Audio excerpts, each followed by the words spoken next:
I do not see Dennis, but we do have some guests in the audience tonight. Ready whenever you are. Okay. All right.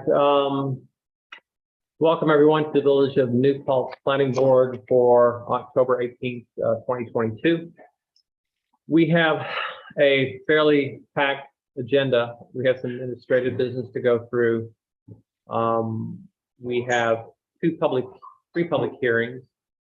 And then we have 1, 2, 3, 4, 5, 6.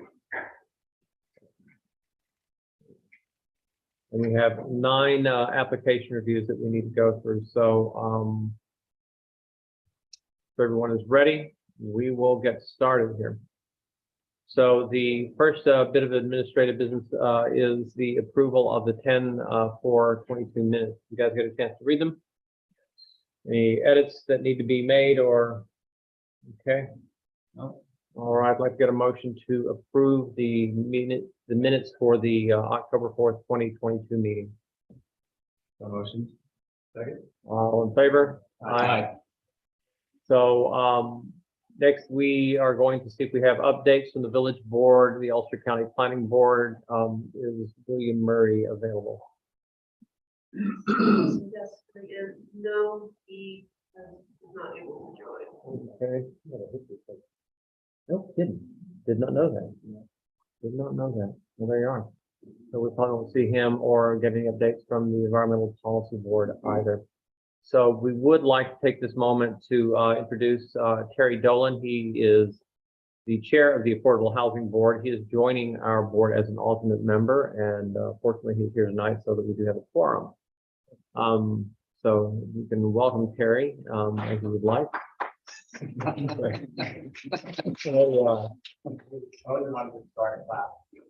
you go. So we're going to then move to the public hearing. The first public hearing that we have is PB 2208. It's 8793 North Chestnut Street for Keith Leibolt for the dispensary. This is an application for special use permit approval of a retail business not otherwise mentioned for a proposed 2,000 square foot cannabis dispensary. What we're going to do is we're going to continue the public hearing. We're just simply going to announce the public hearing was opened on October 4th, was held open and is continuing tonight. And so are there any members of the public who would like to speak to this application in public hearing? If so, please let us know. Seeing none in here, are there any in the Zoom meeting that wish to speak to the PB 2208 8793 North Chestnut Street dispensary? Okay, hearing none, we are going to then make a motion to close the public hearing. May I have a motion to close the public hearing? Motion. All in favor? Aye. Aye. Aye. So we are going to be closing that public hearing. That public hearing is now closed. So the next public hearing is PB 2212, 6 Grove Street. It's an application for a site plan approval to construct an approximately 418 square foot addition on an existing single family dwelling. So I'd like to get a motion to open that public hearing so we may listen to any public comment. So move. And a second? All in favor? Aye. So the public hearing is now open. Is there anyone here to speak to PB 2212, 6 Grove Street public hearing? Is there anyone on Zoom that is here to speak to that particular public hearing? No? Okay. So hearing none in either the audience or on Zoom, we are then going to ask for a motion to close the public hearing. So move. Second. All in favor? Aye. So the public hearing is now closed. We are now going to move to PB 2213, 38 North Manheim Boulevard.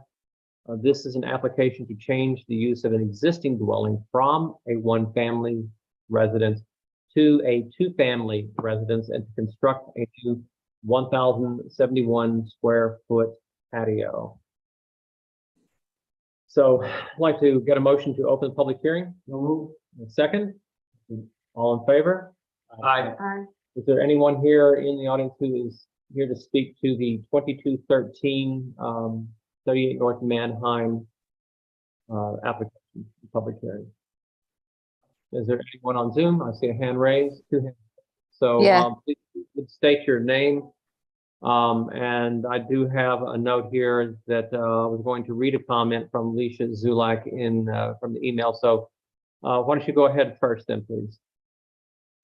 Hi, I'm Lesha Zulak. I live at 36 North Manheim.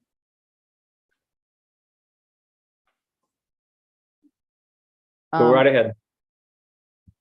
What did you want me to read? What I had asked, or That are would you be going to good. read Yeah, that? why don't you go ahead and you can read what you were concerned about, and then if you have any other comments that are related to that, you are free to go ahead and state those while we are here in the public hearing. Okay. So I did get in contact with John at 38 about some of my concerns, but I did just want to have them voiced for everyone to hear. Originally, my huge concern was changing a single dwelling to a double dwelling kind of implies that there will be some type of rental unit. And I'm kind of concerned about the increased number of rental units for students. So when I spoke to John, I know that he has certain intentions. And there is no ordinance that says you cannot, as far as I know, rent to students, but the ever increasing student population is becoming quite burdensome for a number of factors, noise level, parking issues, just overall, I would call it disarray. Garbage is oftentimes left out, things like that, non-maintenance of the property. So I was a little concerned about that. But again, that's maybe outside of the boundaries of this particular meeting. So I narrowed it down to a little bit more about the parking issue. There's very little space on North Manheim between John Street and Henry W. Adding even more, if it's a rental, parking in that was the issue. I did see the site plan. It does look like there's ample parking, but I would hope that the tenants would actually use the parking on the site plan. So that was one of my big concerns. Also, if John were to ever sell his house, that could leave it open to another potential property that could be rented out to students, which again is of many of our concerns, I think, on our section of the street. And then secondly, about the patio, I was concerned about the water drainage. John cleared that up. He said that the architect said there wouldn't be any issue with the drainage towards my side of the house, even though we live on a sloped lot. So those were a couple of the things that I had put in the emails. Okay. Were they resolved to your satisfaction? I feel like he actually Yeah. gave you attention and attended to the matter? Yes. He cleared it up about the patio. Like I said, he said the site plan shows about at least 1,000-foot square patio, which seems kind of large, and that the drainage wouldn't be an issue. That's what I was told. I haven't seen any verification on that. I don't know if they did any testing on that or whatsoever. And as far as the renting, like I said, there's nothing that we can do. This is just to voice our concerns about the future of student housing for putting another second dwelling on an already existing primary residence. Okay. All right. Anything else that you would like to express before we ask someone else who had their hand up? I think that covers what I had put in the email. Okay, very good. Well, thank you. I'm glad to hear that he did reach out to you personally and individually. That's very important to the board, that if there is a disagreement, that the applicant reaches out to the person with whom the disagreement may exist. So thank you. The next person who wanted to speak, I'm sorry. Yeah. Yes, ma'am.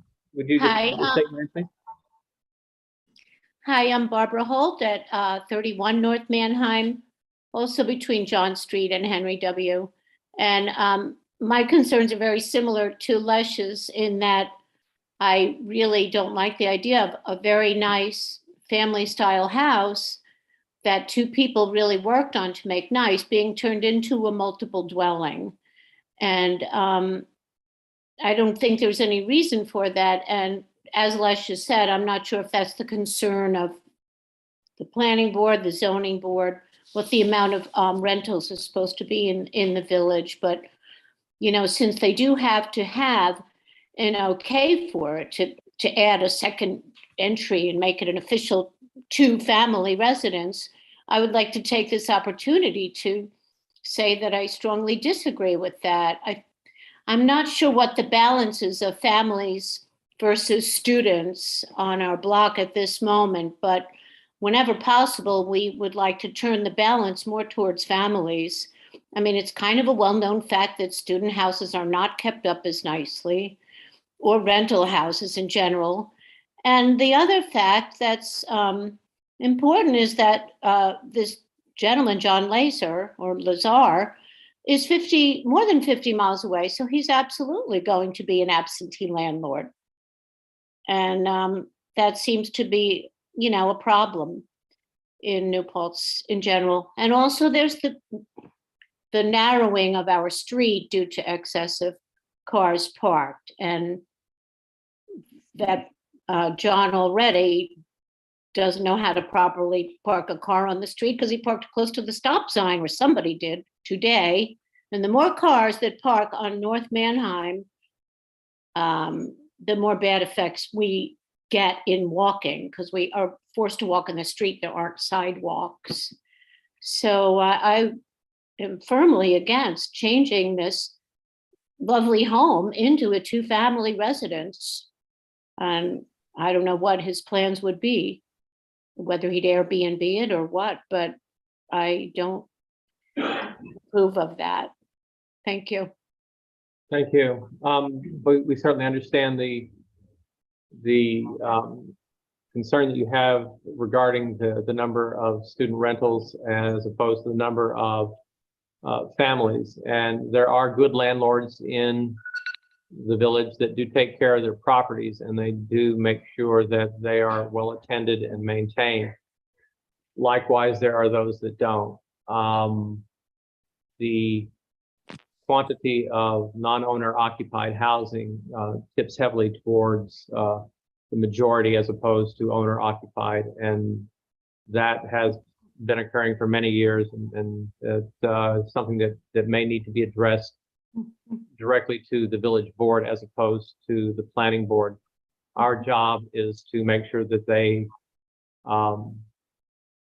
conform to the regulations that are stipulated, and the regulations are created by the village board of trustees. So we do understand your concerns, and feel free to hold Mr. Lazar to account should he not.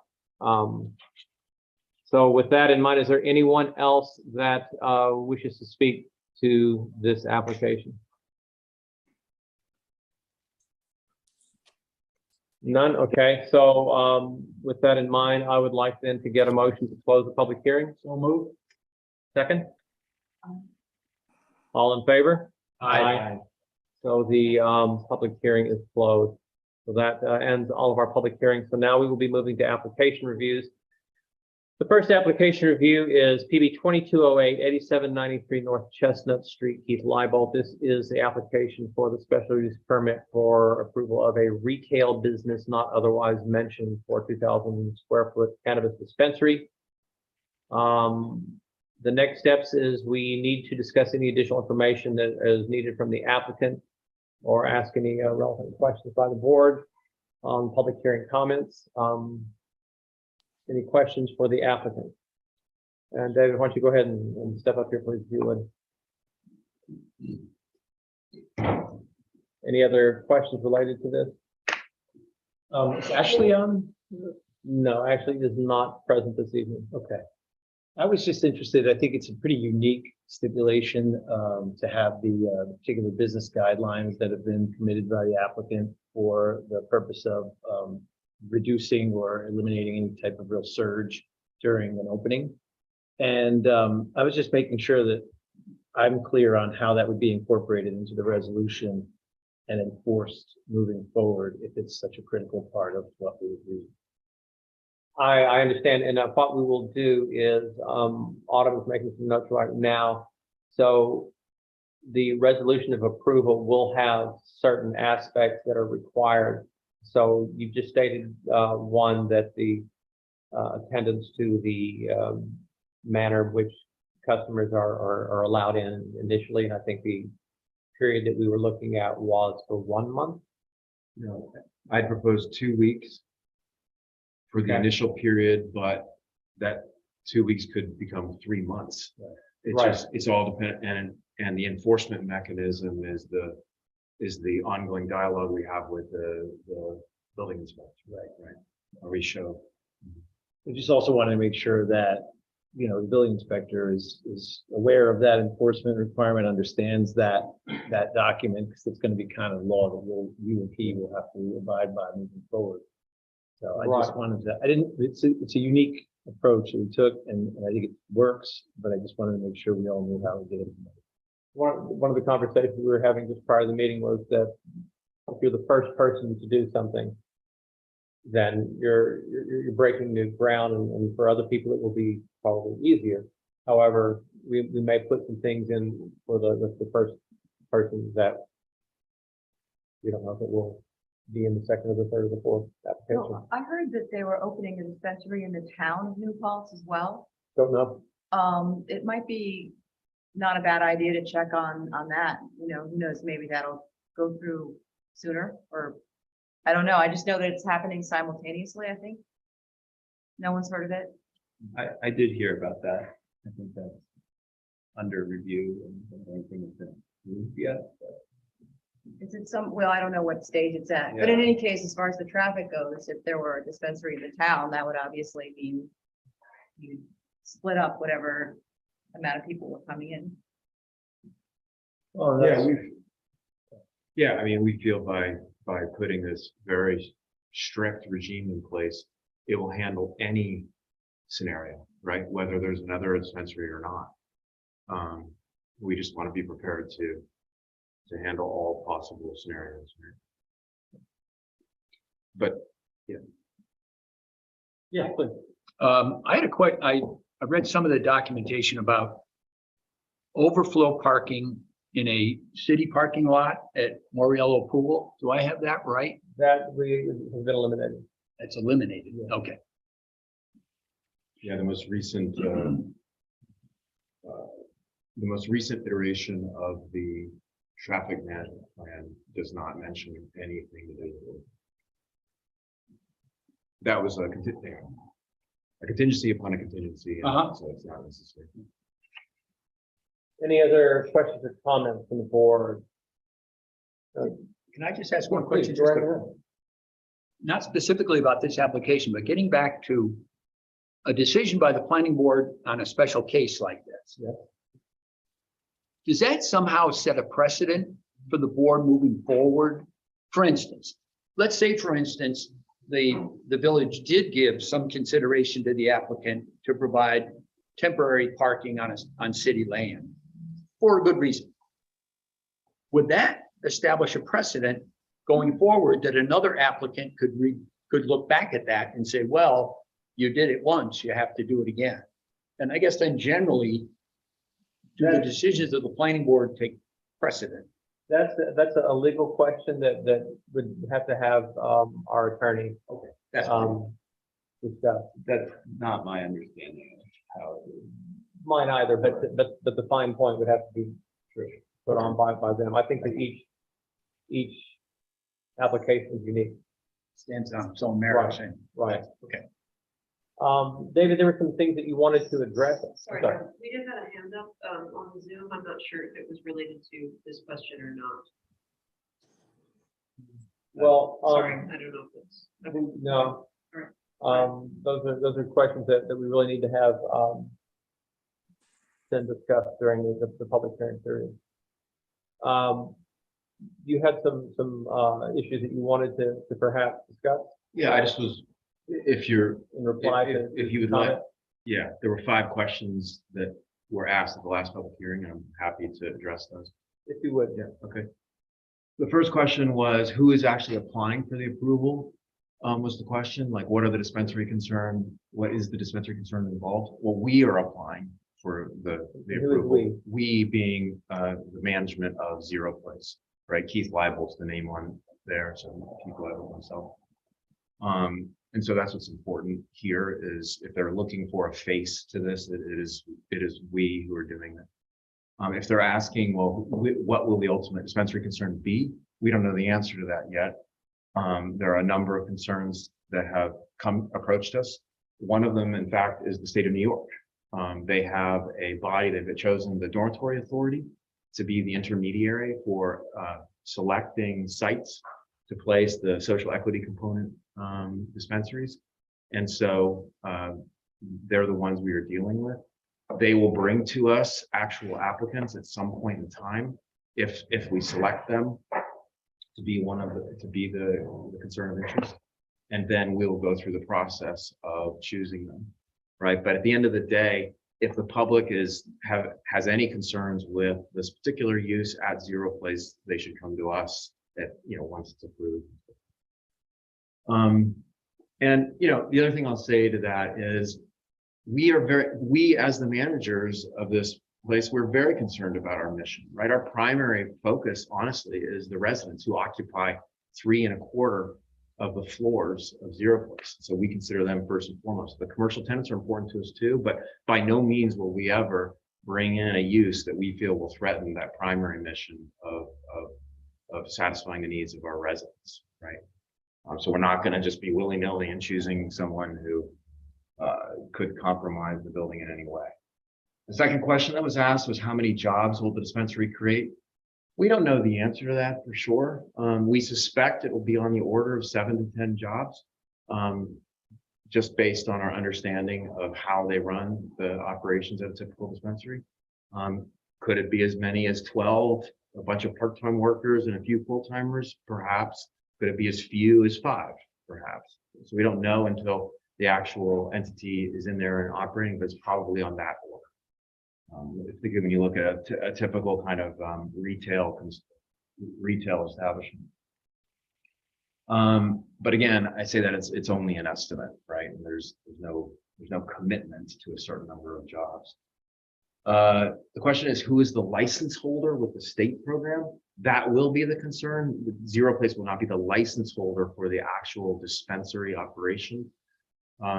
And so there were a number of questions about how will the public hold them accountable to the MRTA requirements, which is the law that is the recreational marijuana law. All of that has to do with the state program, not with Zero Place or the village board of the municipality, right? If you read the law, it's quite rigorous. The state has, I think, if you look, they've really done their homework, and they're following in the footsteps of so many other states like Massachusetts and essentially every other state in New England. And so they put a very, very rigorous law in place, and the license holder will have to meet all the requirements of the MRTA administered by the Cannabis Control Board, et cetera. So it's really not us to figure that out, how they'll meet those MRTA requirements. And then the question was, what is the expected tax revenue to the village? The answer is, it looks like it's going to be quite significant. The law establishes that 75% of the sales tax revenue will go to local municipality, as opposed to 0% for all other retail goods. Nothing comes from any of the stores in New Paltz. Nothing of that from those stores comes to the municipality today. 75%. So if you do the math on that, 75% of the 8.75% state sales tax is pretty significant. I don't know what the ultimate revenue of the dispensary concern will be, and frankly, it's none of my business, right? If they pay their rent and they're operating responsibly at Zero Place, then they've met our requirements. And I think that was it. Yeah. Okay. So just to be clear, what we are approving is the concept of the use. We're not approving an individual to be the operator. All we're doing is approving the concept of the use. And it's a special use, and so we've gone through the special use, SUP narratives and all of those activities that are designed to kind of outline what that use is going to be, so we can then gain a sense of approval for the concept of the uses. So that's kind of where we are. Any other questions from the board? Okay, with that in mind, what I then am going to ask, if you all feel comfortable, I would like to get a motion to authorize the drafting of a resolution of approval. May I have a second? So motion.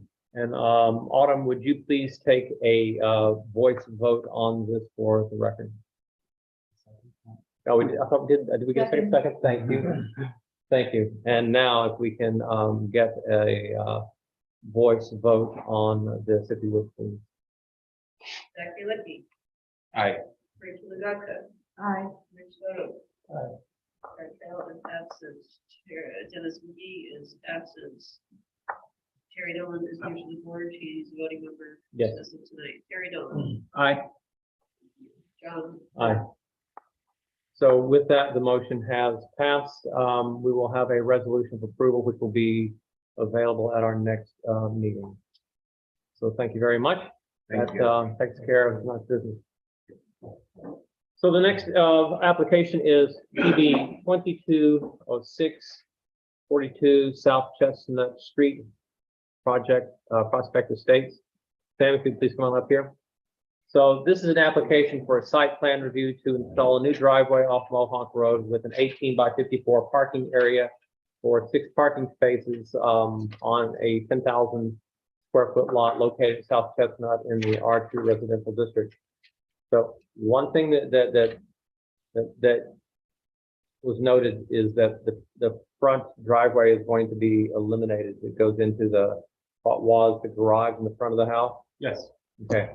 I just saw a couple of cars parked there because I live close by. Saw a couple of cars parked there, so we can make sure that they actually don't park in there as well. Oh, definitely, yeah. Got it. Okay. They shouldn't park because safety issue, even we told them that.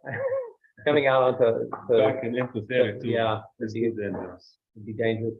So we did get comments back from the Ulster County Planning Board finally, and there was no county impact. Any other questions that we have from the board on this application? Where, I see that we prepared a resolution, draft resolution approval. Is that, where is that? Is that in the package? There's a copy with John there. I can print all of that. Okay, So we do have this here, and I was going to go through. right, okay, you're gonna go. Yeah. Anything else from the board? John, you mentioned the planning board memo, and I don't see it in the folder. I might have missed it. But Sorry.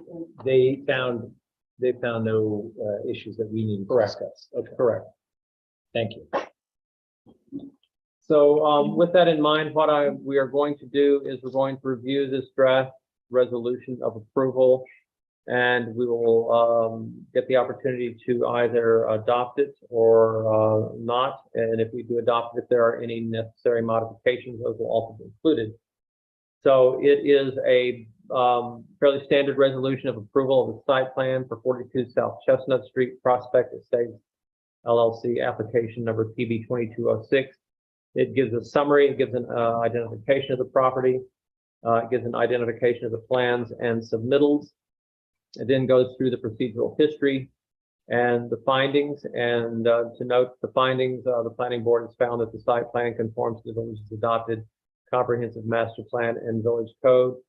There will be no unreasonable interference with traffic on surrounding streets, and the site plan includes adequate stormwater detention facilities. The planning board has reviewed conservation features, aesthetics, landscaping, impact, and so on. So then it gets to the resolution of approval, and there are some specific conditions and general conditions that we will look at. And the basics of the resolution of approval are that the planning board of the Village of New York, Village of New Paltz, New York, hereby resolves to issue site plan approval to the application, but only as specifically set forth in the plans as identified above, or as subsequently revised in accordance with this resolution. The specific conditions are: prior to the signing of the plan, the site plan shall be revised to change Mohonk Road to Mohonk Avenue. These will all be set for you. Prior to the signing of the plans, the building inspector shall review the permeable paver details to confirm such pavers do not count as lot coverage. Applicant shall maintain the landscaping screen buffer along the driveway in a healthy and vibrant condition. With disease, dying, or withering plants shall be replaced in kind to the satisfaction of the building inspector. This shall be reflected in the map prior to the signing of the application. And then it goes to the general conditions, which are pretty standard, that it's dependent upon the submitting of all necessary and final copies, all conditioned on all approvals that are needed by operation. The site plans approved by the planning board shall be binding upon the applicant and any subsequent owner. Any changes will have to be reviewed with the planning board again. If no construction or site improvements have been initiated at the site during the 12-month period, the approved plan shall require resubmission. All fees must be paid in full, and any bonds necessary for the performance of the work shall be informed an amount required by the village board of trustees. So with that in mind, what we'd like to do is I would like to have a motion to approve the site plan for 42 South Chestnut Street, Prospect Estates, application number PB 2206. So moved. Second, Second. and we're going to again get a voice vote, if you could please, for this. Actually, if you, I'm sorry, Autumn, if you would just go ahead and go to the voice vote. Zach Bianchi, Aye. Rachel Lugaka. Rich Soto. Terry Dolan, Aye. Don Lynn. Aye. So with that, the resolution has been approved, and you are all set and ready to go. Please reach out to Autumn, and she will get you taken care of on the rest of the material, as you well know. Okay? Okay, thank you very much. Thank you. Thank you. Would you mind giving that to Autumn, please? Thank you. Mhm. Okay, moving right along, we next have PB 2212, 6 Grove Street. Come on up if you would, please. Application for site plan approval to construct an approximately 418 square foot addition on an existing single-family dwelling. Property located on Grove Street, consists of approximately 0.17 acres in the R2 district. So issues remaining. Application and all related paperwork needs to be signed. Paperwork should identify both parcels, since the plan now involves removing improvements on the adjacent parcel per the prior subdivision approval. Got it? Yep. Got it done? Okay, great. Any other questions or comments we need from the board on this? Does the applicant control both parcels? Yeah. And there's a revision that's the 9/12, I think dated revision. Yes. I remember the conversation about the pre-existing non-conforming encroachment on the setback, but then the deck was also encroaching in a prior plan. The 9/12 one has that eliminated. So the latest So this is edition, the plan we want to refer and approve. okay, so I sent in an updated edition, revision number 3 dated 9/22, which has that issue's been taken care of. Good. Just want to make sure. We that have I'm a looking- copy of it over there on the table if you want to take a look at it. Yeah, I have do a- see it in the. In the file, in the folder? Yeah, Okay. Revision 3. Yeah. Okay. Just want to make sure I'm looking at the right one. Yeah. It's dated 9/12 in here, but it isn't in the setback, so. What about revision 3?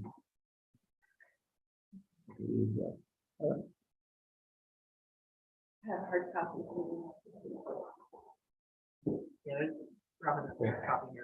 Thanks. Yep, thanks. Anyone need to see a hard copy of that? Yep. Okay. Any further questions on this application? No? Okay. So, what we then want to do is I want to get a motion to authorize the drafting of a resolution of approval for site plan TV 2212 6th Grove Street. So moved. Second. Okay, and all in favor? Aye. Aye. So at our next meeting, we should have this, and then we'll go through, if there's any final things that we need to discuss, we'll go through them at that point. And then, just as we did for the application for you, if it all looks good, then we will, adopt that resolution.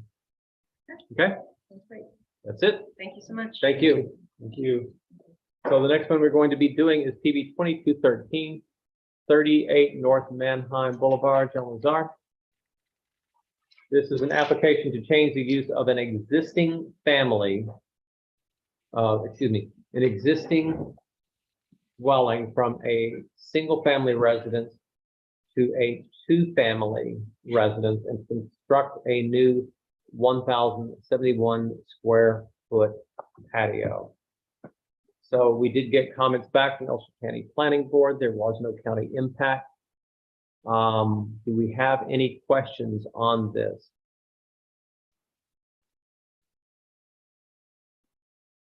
I guess given the public comments that we had tonight, I was wondering if anyone on the board knew if there were any restrictions on the two-family zoning, and if there was a certain square footage requirement for a house to be given that. That's that I don't know. Yeah, I was trying to briefly look at the code, but I couldn't find where that was defined. I thought it was recently amended to a current them. If you Very possible. look at the house from the front view, it appears to be just a single level. But if you look at it from the side view, you'll notice that it is a two-level house. So from our last discussions, I believe that the lower level is going to be separated from the upper level, so that there would be two separate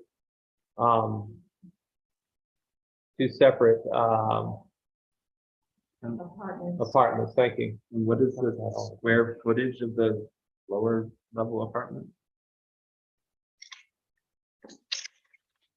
Yeah, off the head, top of my head, I don't know, I don't think I put that on here.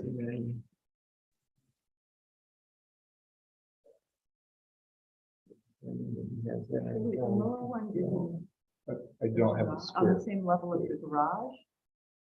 Or are you changing the garage? No, the garage is, excuse me, like a third of the lower level, and then the other 2/3 is a one-bedroom unit.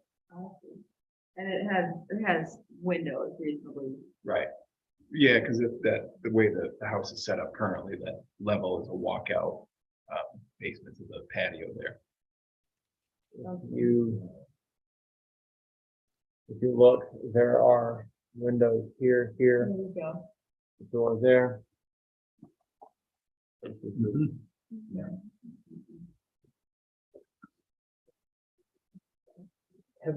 And I'm sorry, this is the first time looking at this, but was parking addressed in terms of the required parking versus what this Yes, driveway is going to accommodate?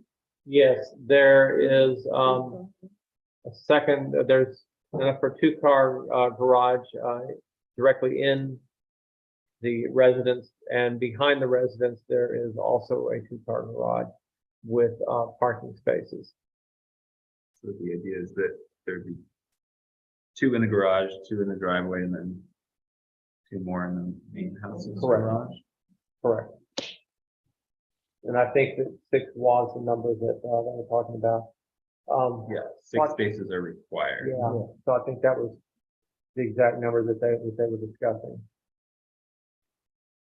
Which The fact that 6 spaces are required is kind of odd, but it is, I think, that. Okay, on the bedroom, yeah. Okay. Any other questions? Is there anything in the public comment that we want to bring to light, or is there anything you'd like to respond to from this other comment? I know the applicant, John, is on the line here as well, if he wants to address any of the use comments. I can speak to the only architectural piece really is the patio. And in terms of the drainage, it would slightly pitch away from the house, so you don't shed water into the basement there. And it's 25 feet to the nearest lot line, so there's plenty of space. Then it's another 64 feet then in the direction the patio would be pitching. So there's tons of lawn to absorb any rainwater that would run off of the patio. At the back of the lot, is there a drain that runs to the street? Is it pitched so that it actually runs down to the street? Because looking behind the lot, there is a fenced property behind the lot. There is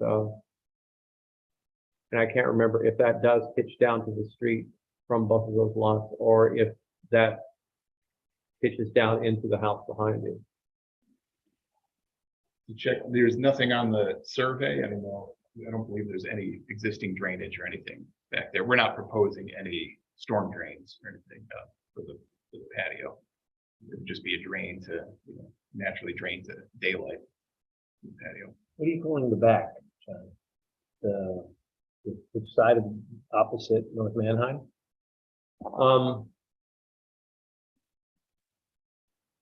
This is Du Bois here, and so that is the back yard, and it does pitch down towards the property below, which is on Harrington Street.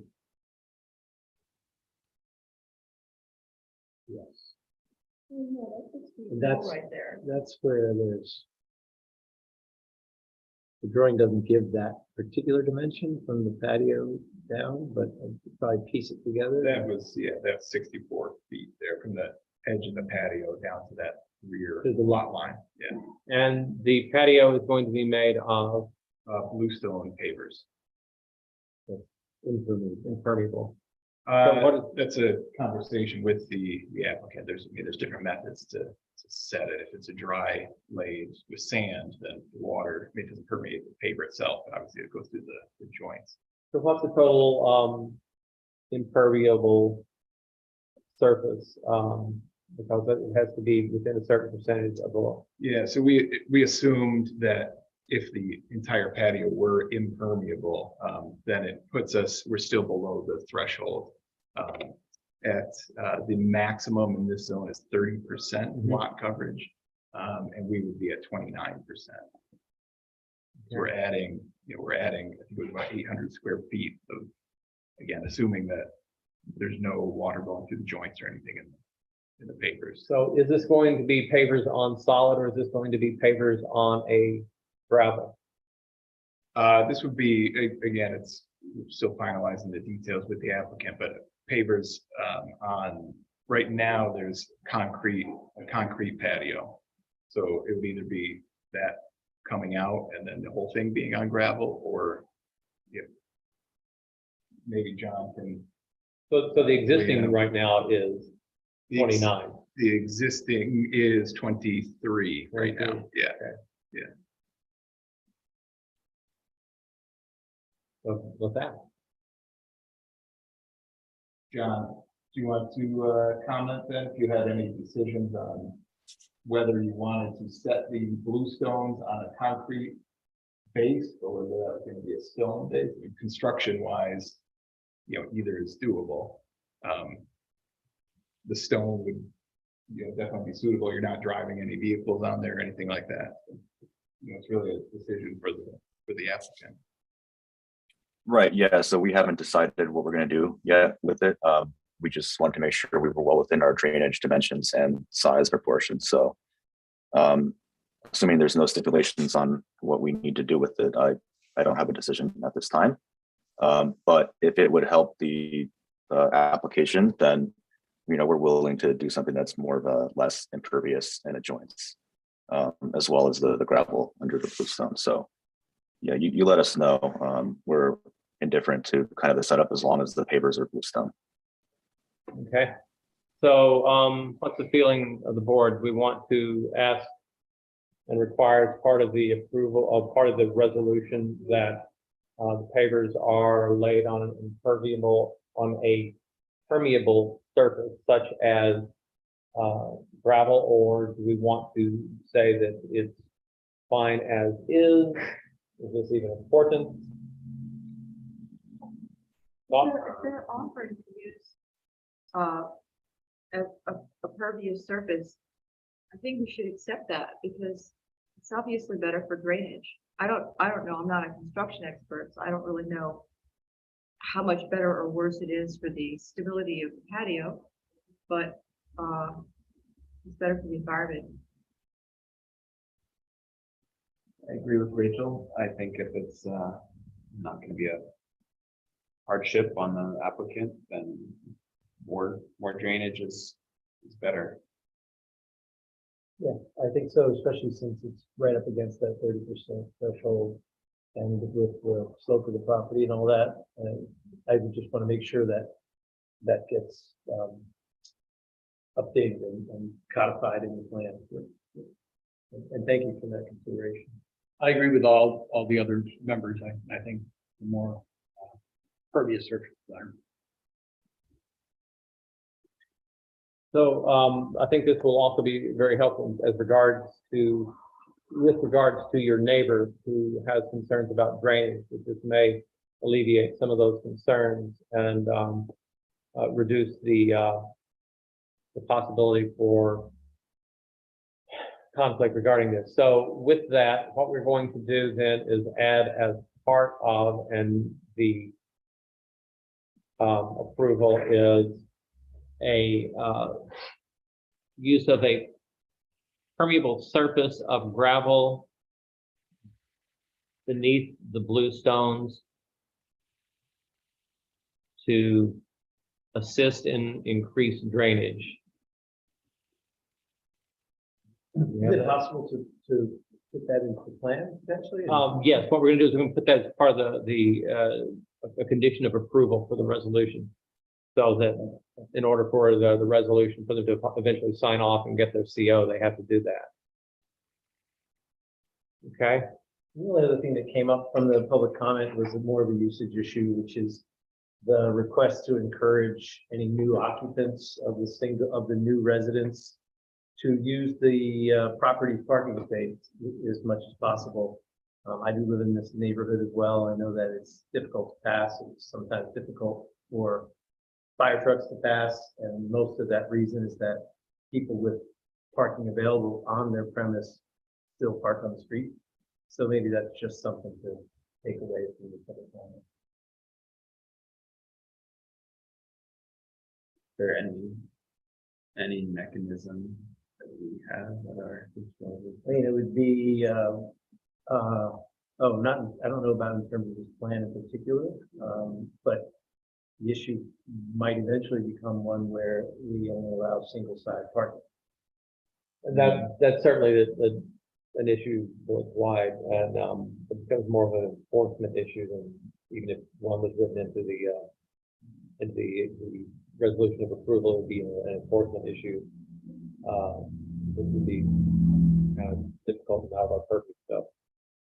It would seem with all this permeable surface, we might just encourage people to use their premise parking.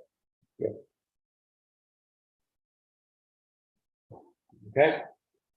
All right, then what we are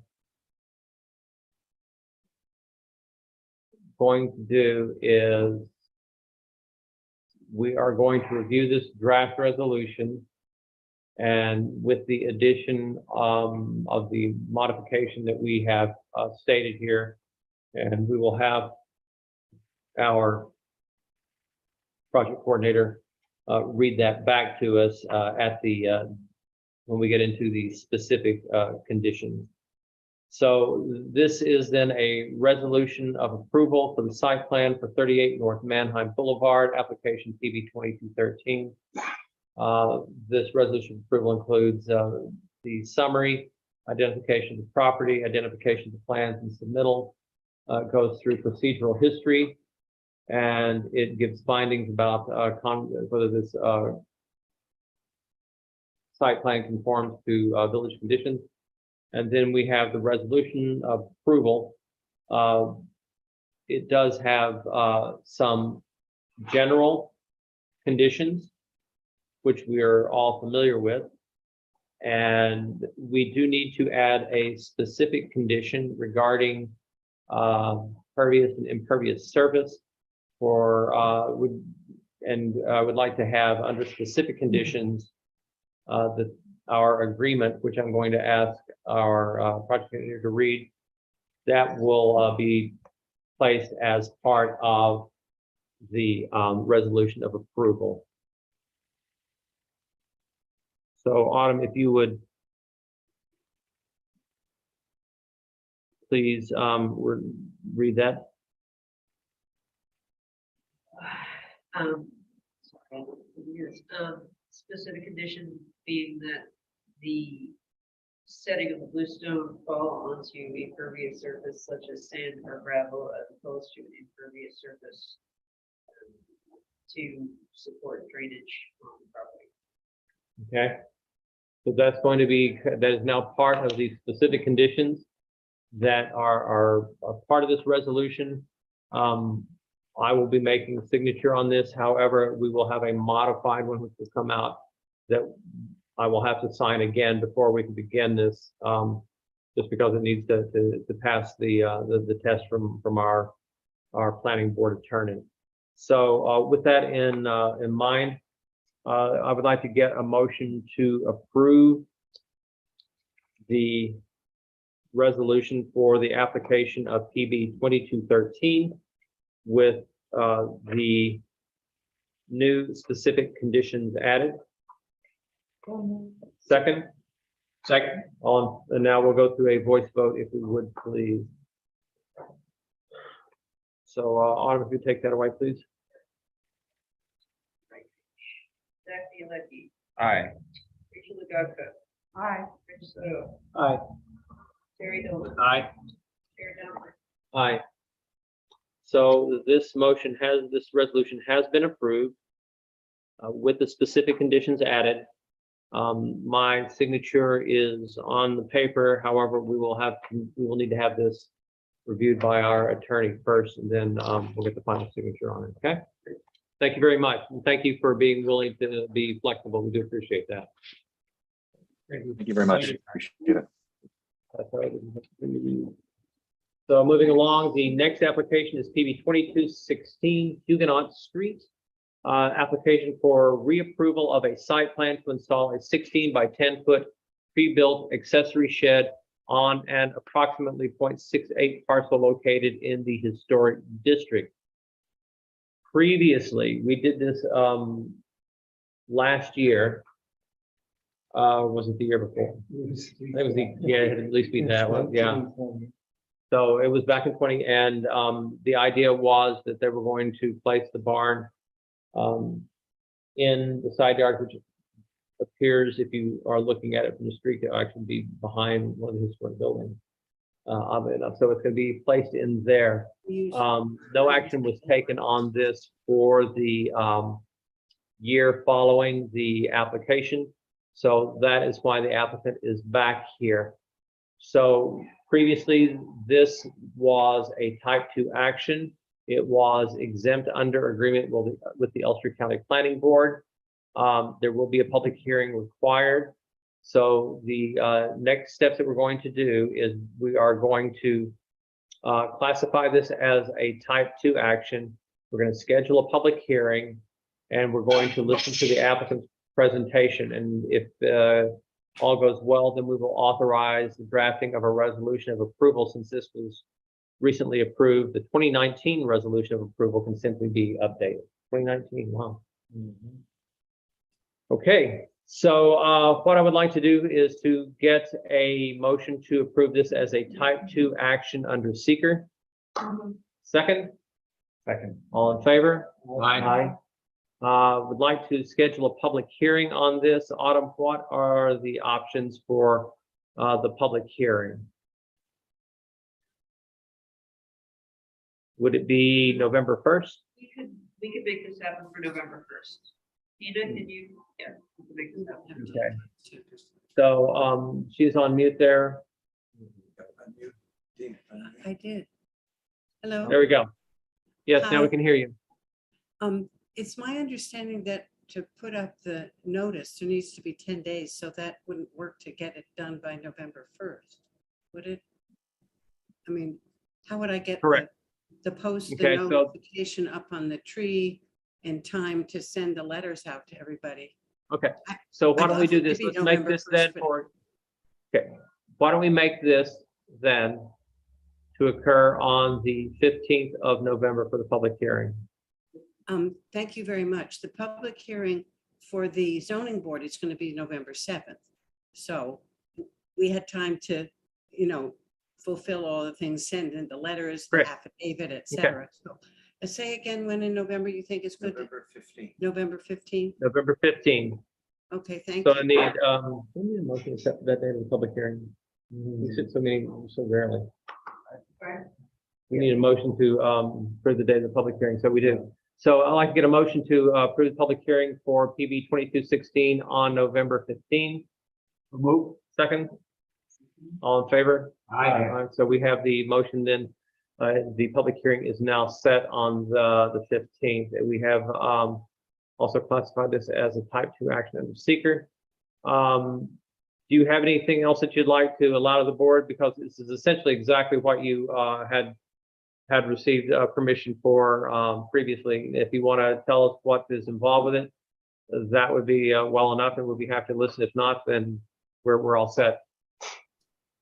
Thank you. You used the word exactly. So there is one thing that's different. Before, the little accessory building was going to have a concrete base, and now we realize we don't need that. It will be gravel, and it will have, what do you call the concrete piers that it will be resting on.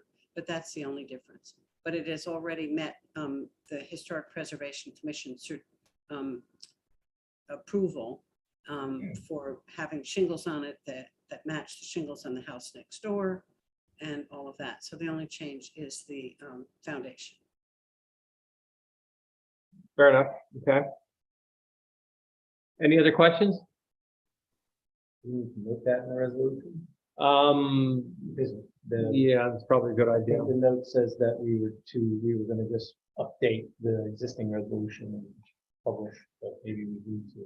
Good point. So Autumn, if you can make a note of that. Any other questions? Well, I just have one comment in your introduction.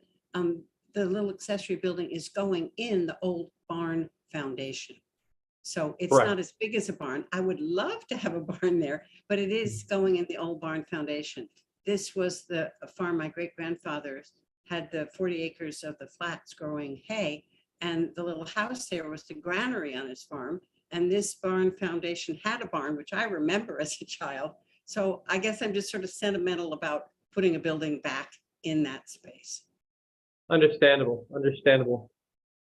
Okay, so with that in mind, what I would like to do is to get a motion to authorize the drafting of a resolution of approval with the modification of the barn resting on concrete piers as approved by our building inspector. Second? All in favor? Aye. Aye. So the motion is approved. So we will see you on the 15th at the public hearing. And if all goes well, then we'll be able to tidy things up at that time. And I would just like to say thank you so much to Autumn, because she's been so helpful over and over for me to understand all the details of going through this process. So thank you all. Well, there's just a couple of you know what? We have a small issue here. I'm sorry, I did not see this. You have to submit a signed application for the 22 application, together with a copy of the proposed site plan and narrative explaining the changes, such as no longer proposing the concrete foundation under the shed, as well as the updated historic preservation approval and the note of the concrete pillars. And is this already at the ZBA? Yeah, CBA has it, HPC has approved it, and I'll make sure Nina's sends her letter to go with the applications. Okay, so before we can make the final approval, we will have to see what the ZBA says if they approve it. So that will all come back to us before our next meeting. So just so that you are aware that we need to make sure that the ZBA does approve the area variance for the rear yard setback before we can take our final action, okay? Yes, thank you. You're very welcome. Thank you. So moving along, the next one is PB 2217 to Academy Street, an application for a site plan approval to construct an outdoor deck on the rear of an existing single-family dwelling located on the 0.5 acre parcel in the B2 core business district. Is there anyone here representing that application? Please do it, step up here.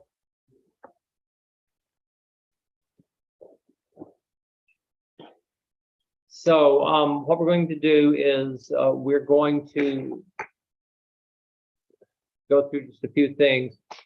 We're going to listen to your narrative. This was, or this is listed as a type 2 action under seeker. The general municipal law for the referral is exempt under the agreement with Ulster County Planning Board. There will be a public hearing required.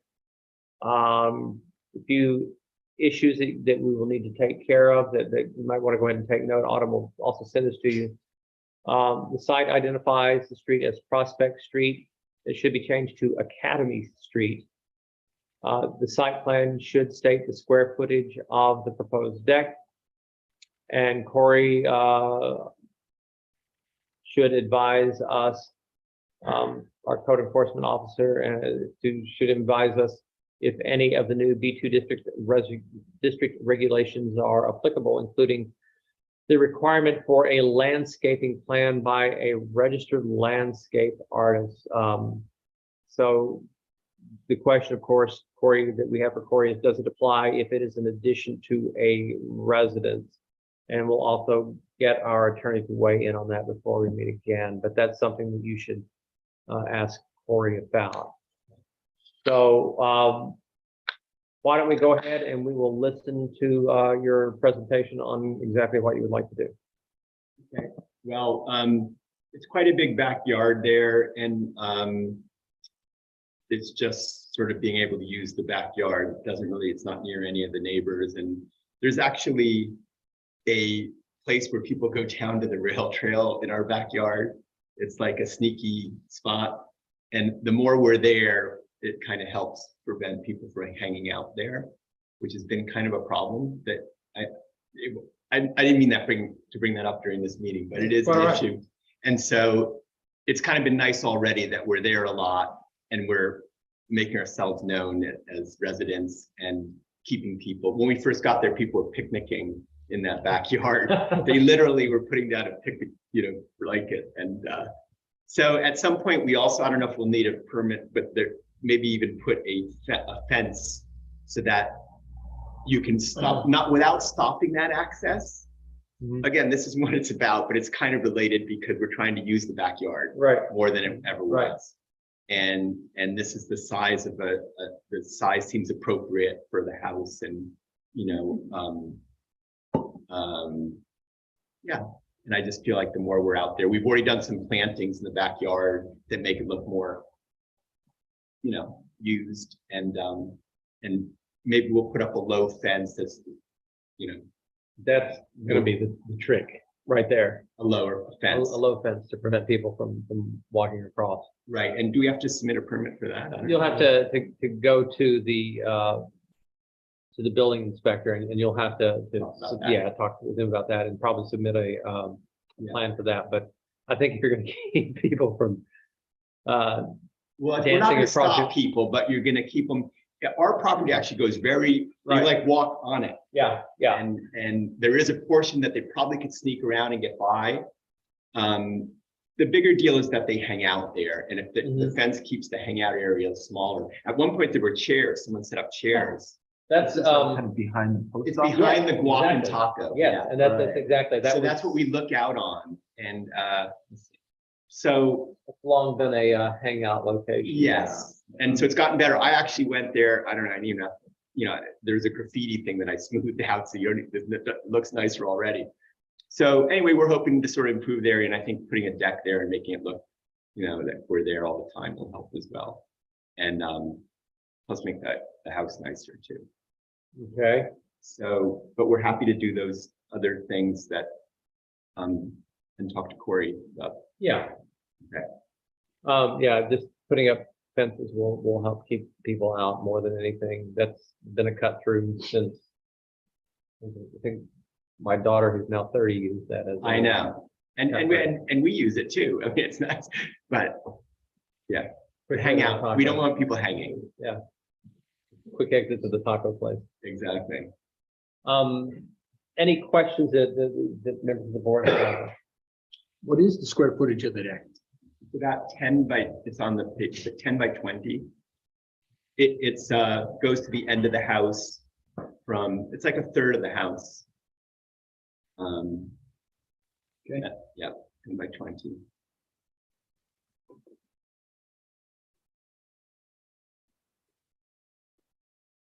It's going to be pretty much on grade, It has about 2 or 3 steps. yeah, 2 or 3 steps. Yeah. So we were saying that Corey's going to opine on whether there's going to be requirements for a landscape architect plan. Right. Oh, he just did, so you don't need that. That's good. We'll make it look nice anyway.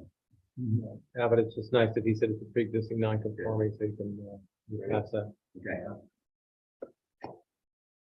So then we're changing the look of the design, the site to change their name, you know, make that look right, the application, right? Yeah.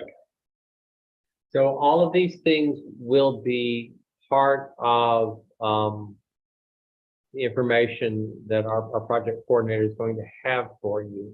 Okay. So if you can reach out to her, she'll be able to get you a very detailed list of what you need to do. Okay. And that will make it easier, and then it's just up to you to get it done. Okay. So with that in mind, what I would like to do is to get a motion to classify this as a type 2 action under seeker. So move. Second? Second. All in favor? Aye.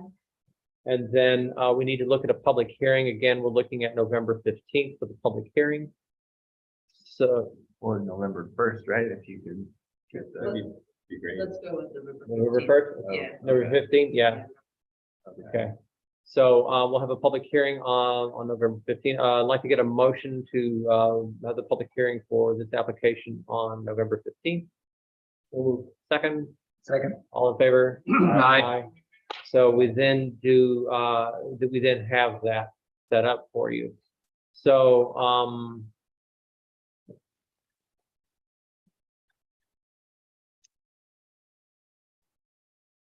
if you can get all this information, what I'm going to do is, again, this is very, very easy. Changing Prospect to Academy, looking for square footage of the proposed deck. 4H is cleared off number 3.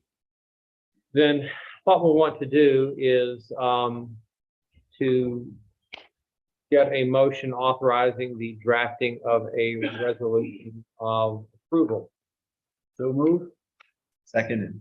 All in favor? Aye. With our colleague abstaining. So really, that's it.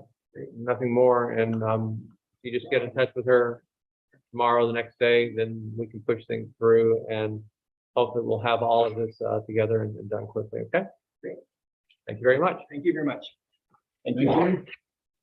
Now we are moving to PB 2214, 115, and 127 Main Street.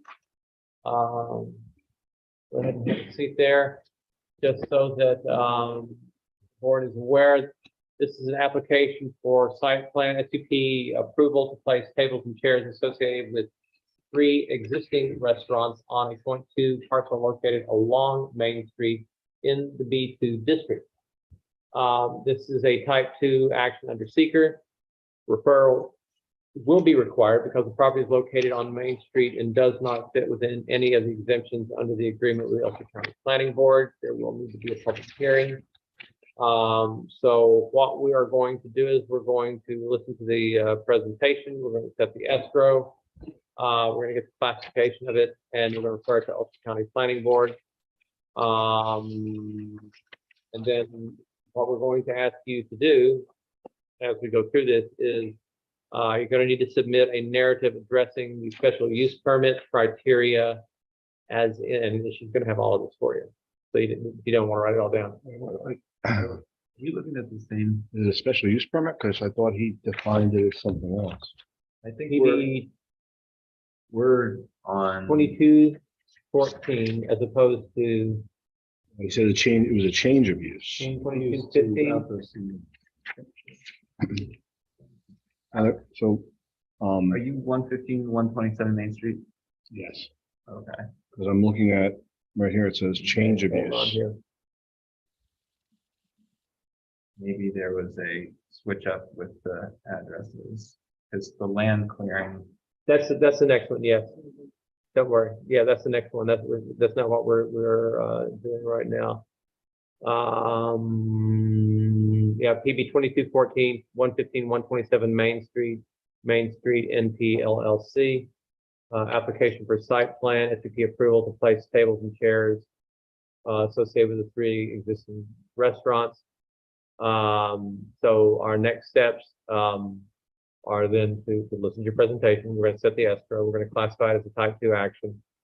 We're going to ask you to submit a narrative addressing the SUP criteria and Part 4 application, as well as the outdoor cafe standards. Then we're going to schedule a public hearing. And the issue is that unless Corey determines otherwise, the applicant requires an outdoor cafe special use permit according to the village code. And that contains the following standards for outdoor cafes, and we'll go through those. So that's kind of what we're gonna run through. Okay. All right. So it's not a change of use, it's a special use Special permit. use permit, Okay. correct. All right. So I'm just, here's your zoning code. I was reading completely something different. Yeah, it's okay. So you're gonna tell us what's going on with this, what restaurants are involved? So it's Our Pizza, Bangkok, and Green Bar. So Our Pizza is gonna get, and these are cafe tables, 2 feet wide, folding. They're gonna put them out when they're open for business, take them in when they're not. So there's 1 table going in front of Our Pizza, 2 tables going in front of Bangkok, and 1 table going in front of the Green Bar. Everybody know where that is? The continuation of the front patio that already exists in front of That's Tokyo? Tokyo. Yeah, well, Tokyo Is it apparently is not in this loop. It Yeah. is not Yeah, required to seek this.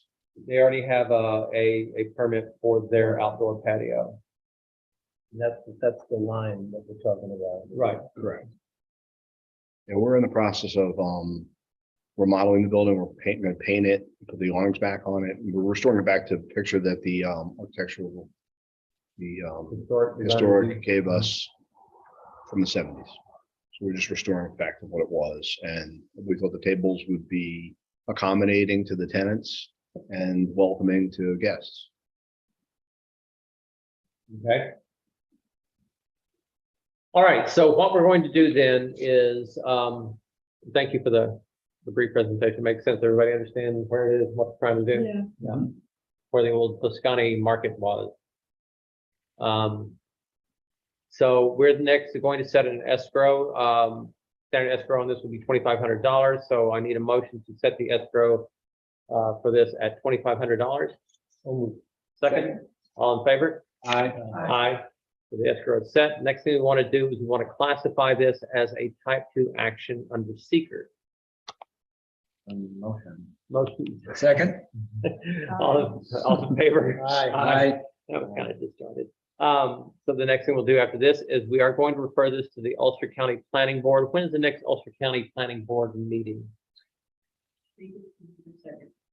Okay, so November 2nd, it will be back after the next meeting that we have, that is November 1st, correct? And so what we'll do is we'll then schedule you for the 15th because otherwise we wouldn't be able to do a whole lot. Yeah, no, I understand. So like to get a motion to refer this to the Ulster County Planning Board for their November 2nd meeting. So move. Second. All in favor? Aye. All right, so there we are. We've got that done. Next, what we want to do is we want to schedule the public hearing. Motion to schedule the hearing. It's going to be conditioned on scheduling of the conditioning. Okay. The motion to schedule the hearing is going to be conditioned on the applicant submitting the requested SUP information. I need a little help with that. Okay. There, Because when I look at it, most of the stuff doesn't apply. but that, yeah, okay. I think what the SUP is, the special use permit is for an outdoor cafe. Correct, but these are only self-service tables I and understand. chairs. So all I'm saying is, I don't want to be derelict in my response, Right. but none of it really applies. It doesn't, however, that's the only standard that we have to go off of. Okay, And so if you write one with the idea that it conforms to what they're requesting for an outdoor cafe, the attorney can look at it and go, well, this applies, this doesn't. But if you don't, then we got to go back and ask you for more of it. yeah, no, that's why I'm So trying to get it right Yeah, the first time. I'd rather you overdo it. Yeah. And Because then we it can talks about figure it out. outside kitchens, it talks Right. about all these And things that you don't say no- apply. No outside kitchen required. No, Right. none of, yeah, this is not required. That's Right. not required. This is just an ancillary use to an existing business. Correct. So, And we understand that, okay, but you can take what's in that code as a checklist Mhm. and you can just respond to it by saying, no outside kitchen required, no whatever required, no whatever required. And just check right down it, and that way it'll all be completed. Mhm. And rather than say, well, we don't believe that it should apply because of these Yeah, reasons. no, it's looking- I'm just trying to get this right. Yeah, I would just go through that list, and it's gonna have very specific things that it Right. asks you to write on, and just say, this item not required, this item not required. Okay. And that way, you'll have too much, and it's easier to go and contract it, but if you didn't Well, do that, then I'll they would just, go back, we'd have to go back and ask you, well, I'll what just- about this, what about that, and have an SUP rewritten, and it's easier to write it the first time and overdo it. Well, what I'll do is, again, just go down that list, not applicable, and whatever is applicable, I'll put together a little Perfect. narrative. That's exactly what we need. I got it. The question that there's specific language in the code that talks about screening from neighboring residential properties. Yes. What happens if there's a apartment above these buildings? I have no idea. I would not think that there would be requirement for screening. It's part of the building. What would screening even look like? I just See, wanted- that's one of the, that's what I'm saying, one of the things that it, like, I don't know, I'm gonna say doesn't apply because, Yeah. all right, And then we'll, What might apply, though, is that if it is a joint adjacent to a residential property, it would have to be closed by 9 PM. So there might be things about, like, you might see some things in this code that do apply, but some that don't. So with the residential piece, it doesn't seem as though there's any possibility to screen it from the apartments that are upstairs. right, But it would seem that we might want to include in the resolution that the table be concluded at 9 PM, given the residential dwellings above. that's a good point, a good question, and we'll cross that bridge when we get there. I wouldn't belabor it too much right now, because I think it was written for Well, you know where Bruna is. Right, and then there's a residential neighborhood next to it, and so I think it may be more applicable to that than on Main Street. Yeah, I agree. It's, you know, it's just, it's a, look at the circumstances of Yeah. where we are. Okay, so let's see. Going through this, then, did we schedule a public hearing? We did schedule a public hearing. No, we did not. No. So what we're gonna do is, we are going to have, like to schedule a public hearing for November 15th on the condition that the Public hearing? applicant submits the requested SUP information by that time. I know. And have that by next week so that I can put together the public hearing packet for them. You think you can do that? Yeah. Okay. So I gotta have it by, what's the date? Let's say the 25th? week. 25th.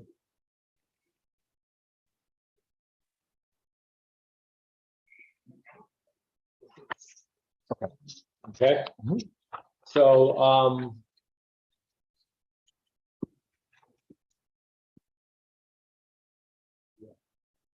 it said such use, the issues were, again, such use shall conform to zoning district standards, setbacks, lot coverage, and off-street parking.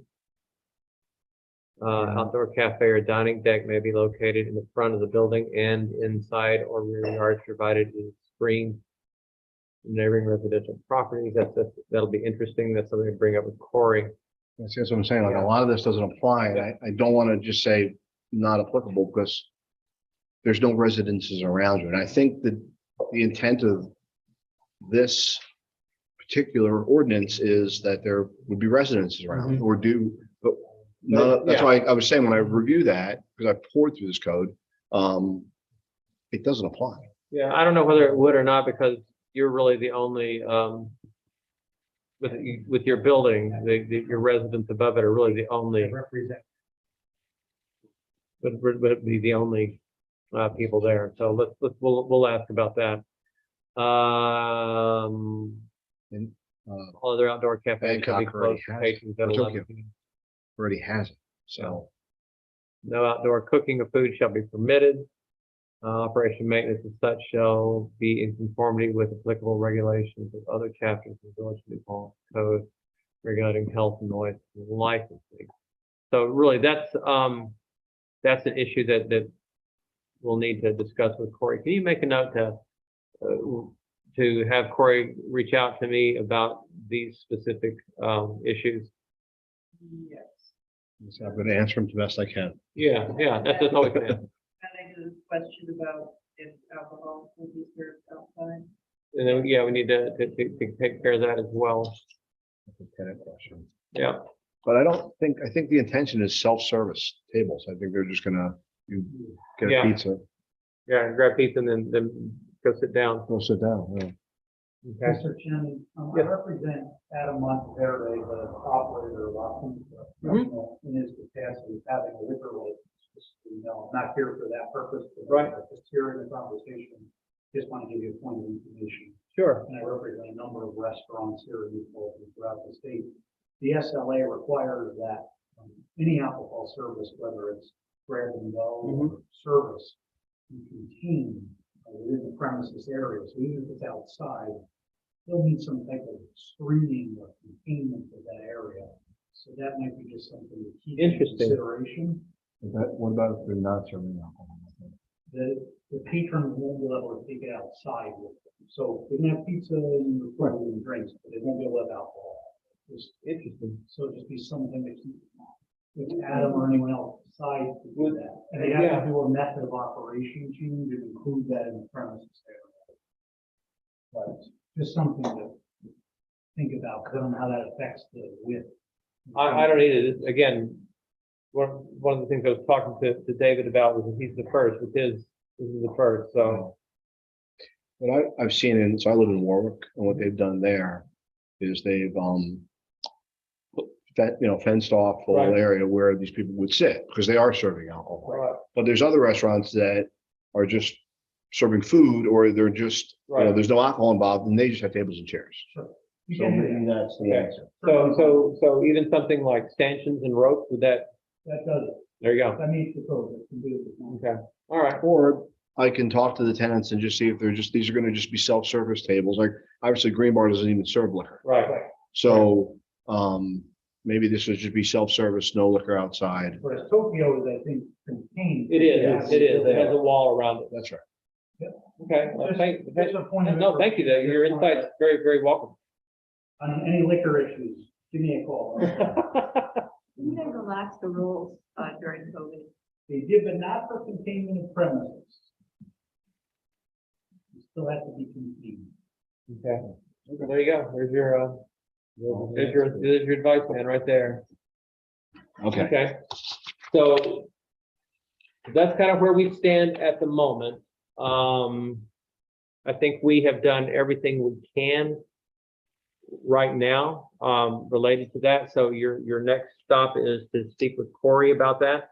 Speak to the gentleman who has, so graciously offered some, free legal advice, which one rarely gets. I think it just comes down to if they would have to be self-service, no liquor involved. That's perfectly your That's- decision. Really, but, or alternatively, I have to come up with I have to add to the site plan up some sort of fencing area. Okay, Your call. well, it's gonna be up to them whether or not they could just, and I don't think Adam, I don't think Adam or nor the juice bar really cared about the alcohol. I just gotta talk to Nallen about it. Okay, 'Cause like I said, juice bar doesn't serve alcohol. there you go. All right. So we've got that part taken care of. So now we're moving on to, stay right there. PB Pull me up 2250. the next file. 123 Main Street, Southern Acquisition Company. Application for a site plan review for clearing of vegetation that has been done in connection with the maintenance of a drainage ditch under the village code. Says no lot parcel or site preparation, including clearing vegetation, grading, filling, excavating in excess of 30 cubic yards or altering drainage shall be undertaken except in conformity with an approved site plan for that lot.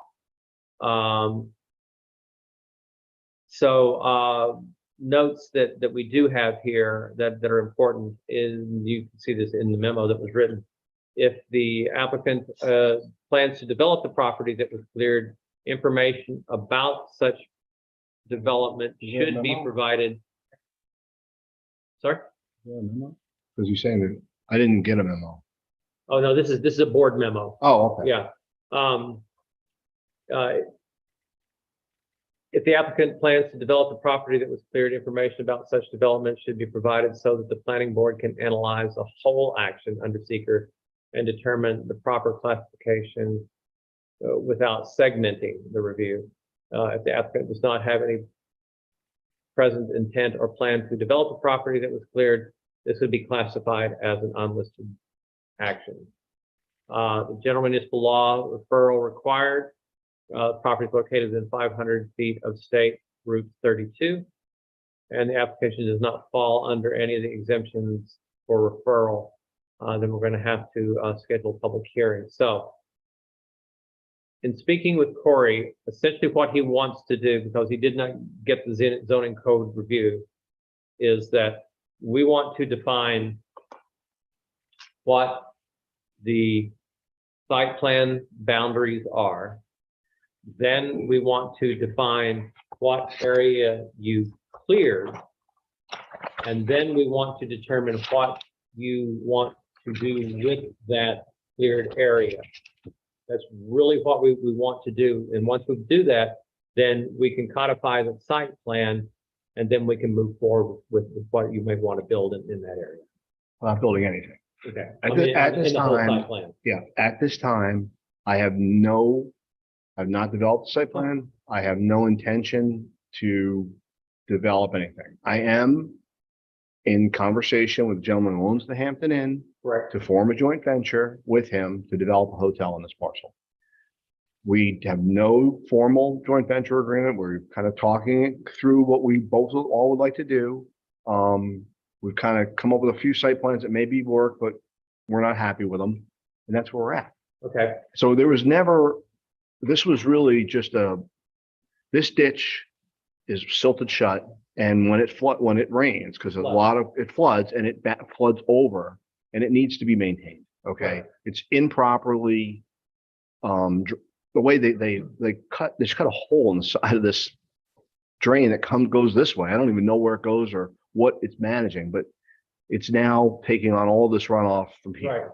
So that's the only thing I'm going to do. Okay, so for right now, what we need to do then is to make sure that the issues that were previously raised that were given to you have been addressed, which I'm assuming that they have, because you're back here with your revised site plan.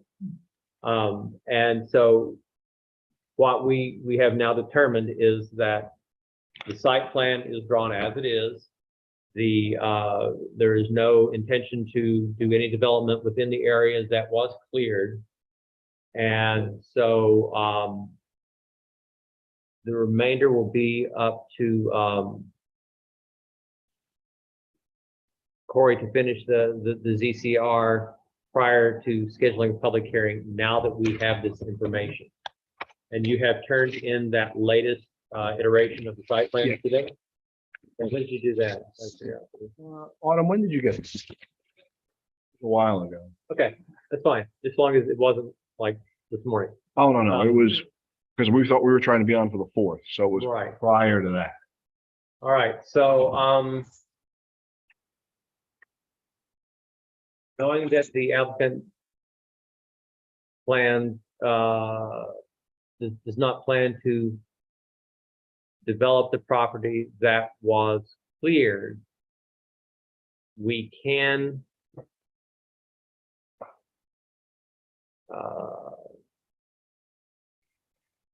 and we know that he wants to at some point develop the hotel.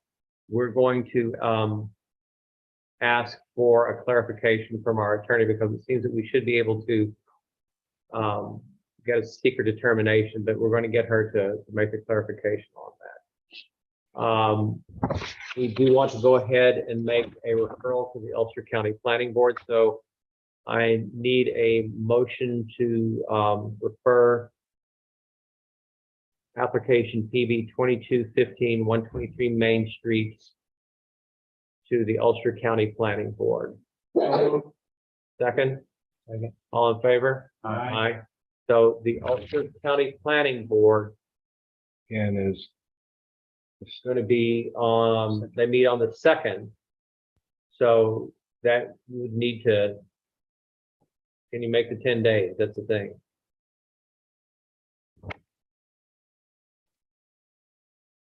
Right, we should be able to submit this for that, but Okay. we don't have a seeker designation, so can we refer it to Ulster County without a seeker designation? let me ask a question about that. So I don't, your attorney's not available? Correct. All right, so this is a half-acre lot. It's a type 2 action. Under an acre doesn't require. Right. So I don't know that it needs a secret determination. Well, that's the point, is that I need to find that out, because it's one of those that we don't really deal with very often. So I want to make sure that we get it correct the first time. So it would either be a type 2 or it would be an unlisted, and it depends on. The Ulster County Planning Board is bi-monthly, Once a month. I think we want to get this right. And Yeah, if it requires us to skip a month, then I think we Yeah. should get it. I'm not doing anything, so. Yeah. But I'll tell you that every time it rains, everybody calls me. Yeah. I can't do anything down there. I'm under cease and desist, and so I'm just. It's. Yeah.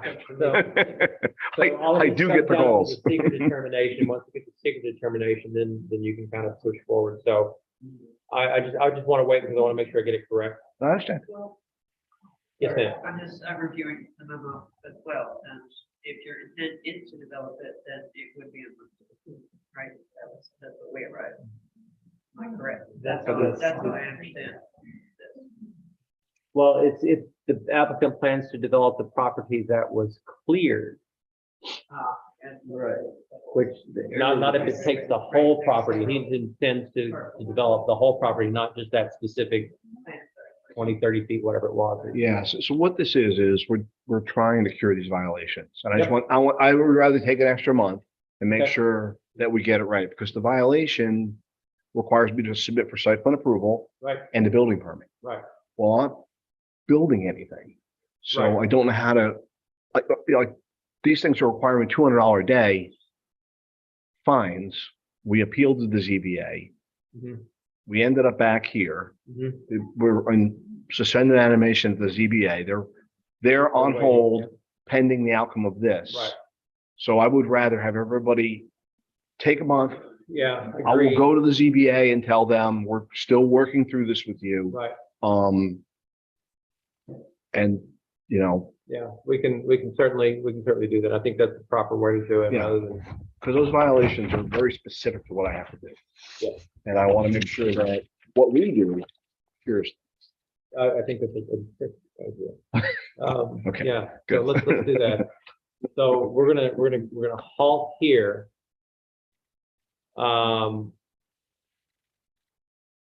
Really, we don't even need to discuss whether we want to have a review by the village engineer, because we're not really doing anything at the moment. We'll need to look at a public hearing, which would probably be in December.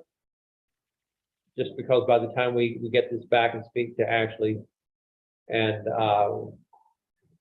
get Corey's information back, then that's going to push us to the public hearing for December. We won't have county back until January. When does county meet in December? It's the first week. Yeah, whatever the first Hold on, Wednesday is. let's see what, I would rather have, before we go to the public hearing, have county resolve, Yeah. just because I think they're gonna have a little bit of, because we'll meet on You're the gonna have- 3rd, We meet on the November 1st and November 15th. but we also meet on December 3rd and December 17th. December 6th and December 20th. When the county meets. Oh, I'm sorry, I'm reading our dates. County will meet on December 7th. December 7th. Okay, so it looks like we're going to end up.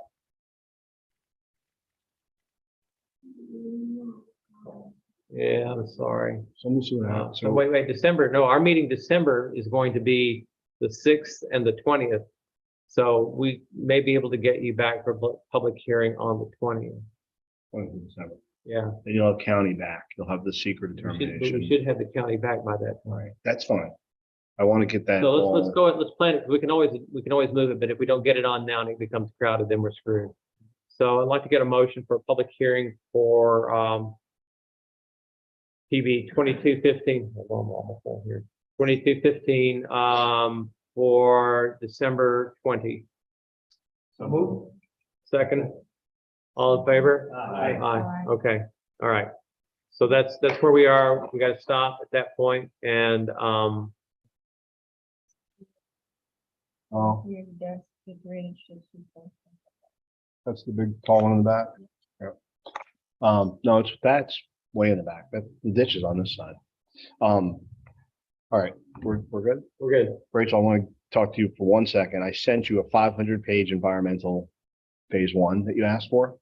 I just got it today. I haven't forwarded. I just got it. Okay. but I didn't get it. All right, so there's only one page that matters. It's the conclusion page. I brought it for you. So here's what it said. This is what you just need to worry about. Unless you have nothing else to do yourself, you want to read 500 pages.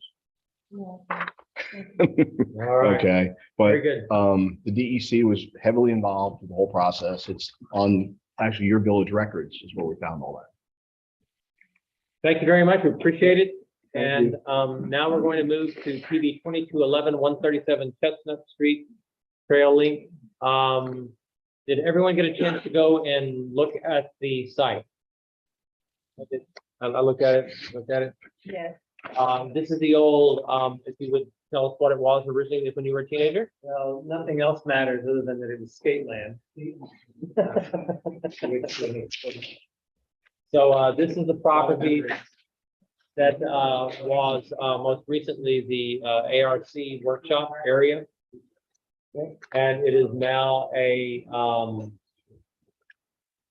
now the cement. Graded there. And it's an application for a site plan, special use permit approval to construct 63,490 square foot, 3-story mixed-use building, 44 residential units, and a 12,906 square foot office space on a 3.03 acre parcel located along North Chestnut Street in the NDR district.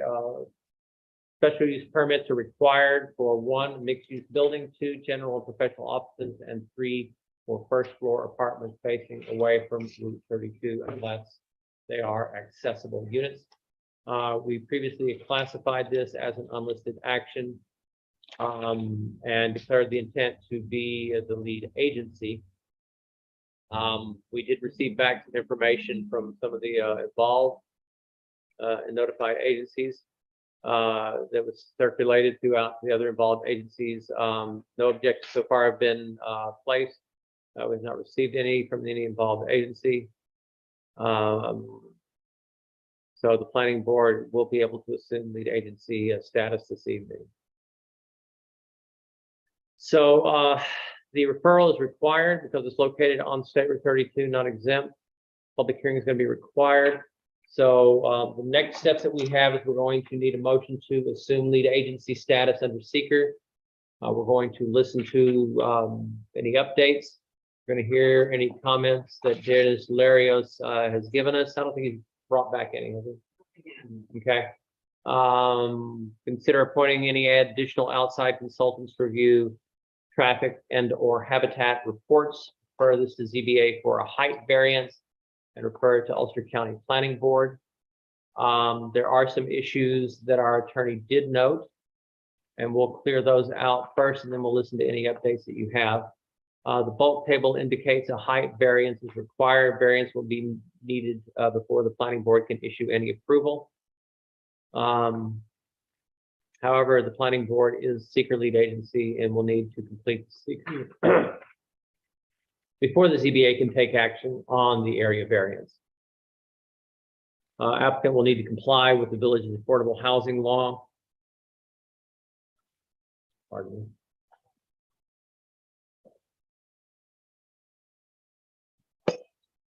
me. Applicant will need to comply with the village's affordable housing law, which requires the applicant to set aside at least 10% of the residential units for affordable housing needs. Applicant proposes 44 units, which means that 5 must be affordable housing units. Application has requested a will serve letter from the village DPW with respect for the proposed sewer demand and water flows, and this will be needed as part of the seeker review. Does everyone know what a will serve letter is? No, I do not. You want to give a brief explanation to them? Yep. Yeah. So Justin Bates with Collier's Engineering and Design. So I provided a will serve letter to the DPW regarding our proposed need for it's just over 8,000 gallons per day of water usage and sewage effluent disposal to the village systems. They are in front of our site in Route 32. I also requested any, additional mapping or information about the sizing and condition and things of that of the water main. And also we believe it to be a force main in front of our site. So we'd be looking to have our own pump station on site to tie into that force main. That force main goes down to Mulberry Street, as I understand. That's where the gravity system ends and everything gets pumped to that section. So looking for additional, confirmation of the existing utilities so we can propose the proper services for the building and confirm that the village like sewer plant and water system has the capacity to provide those that water and sewer service. And that's the essence of the will service. Do we have the capacity?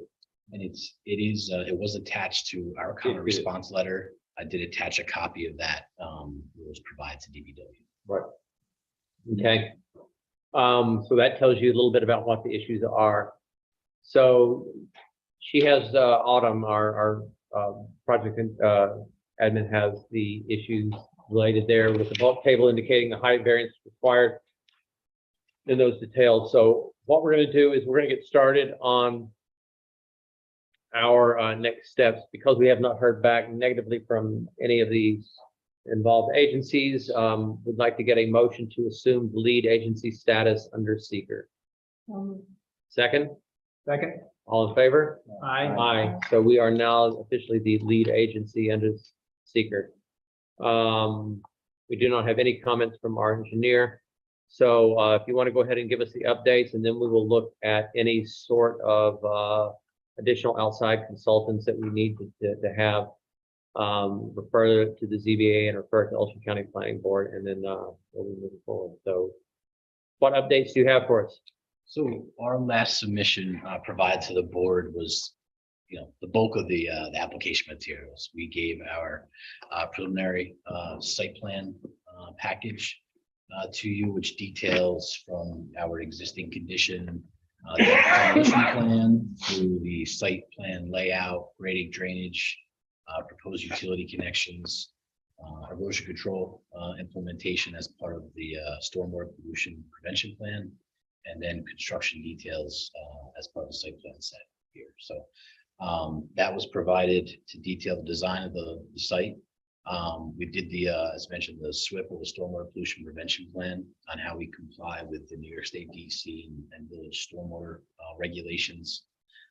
We've also provided a traffic impact study, which shows we studied Veterans Drive in 32, the proposed site access in 32, and then Colonial driveway intersection with 32 as well. The no build to the proposed or full build out of the project, the levels of service are similar. Our traffic engineers concluded that, and that if the gateway facility, as it was last operating under commercial conditions, would be a more intense impact to the Route 32 corridor than what they have studied for this mixed use project. So that was all detailed. It's a pretty substantial report, but that's a brief summation of the traffic.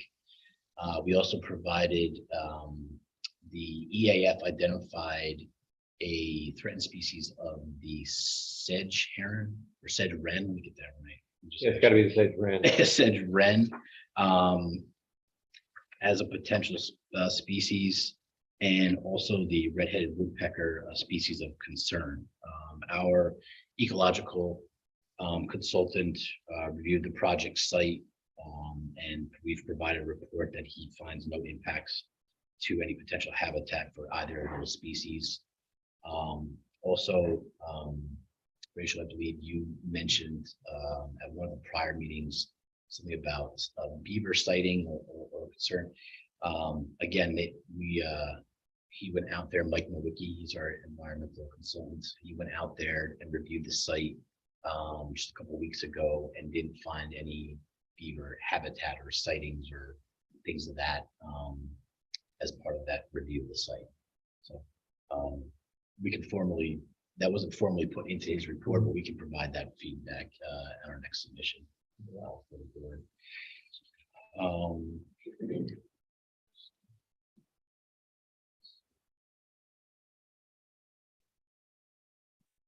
That, is a brief summation of all the documents and reports that we compiled. And then there's also a response to Corey's initial review letter of the project and what we identified as being required within the zone, and also identifying the height variance that you mentioned previously, which we would like to seek. And we've actually, being the deadlines of the submission for the ZBA, we actually made that submission to the ZBA today with hopes that, at tonight's meeting, the board would support a referral over to the ZBA to request that variance. Okay.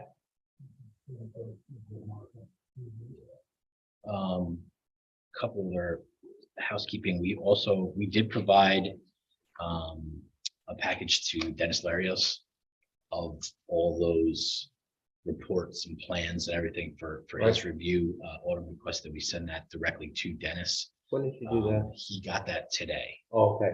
Got that today. So I don't know if there's, in prior discussions with him, he said he wasn't requested to review the project yet, so I don't know if there's a Okay. formal correspondence that needs to go out to him that he's able to dig into that, but we would appreciate that.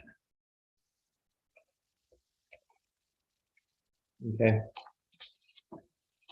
All right. And then I so- think, oh, sorry. No, go ahead, finish.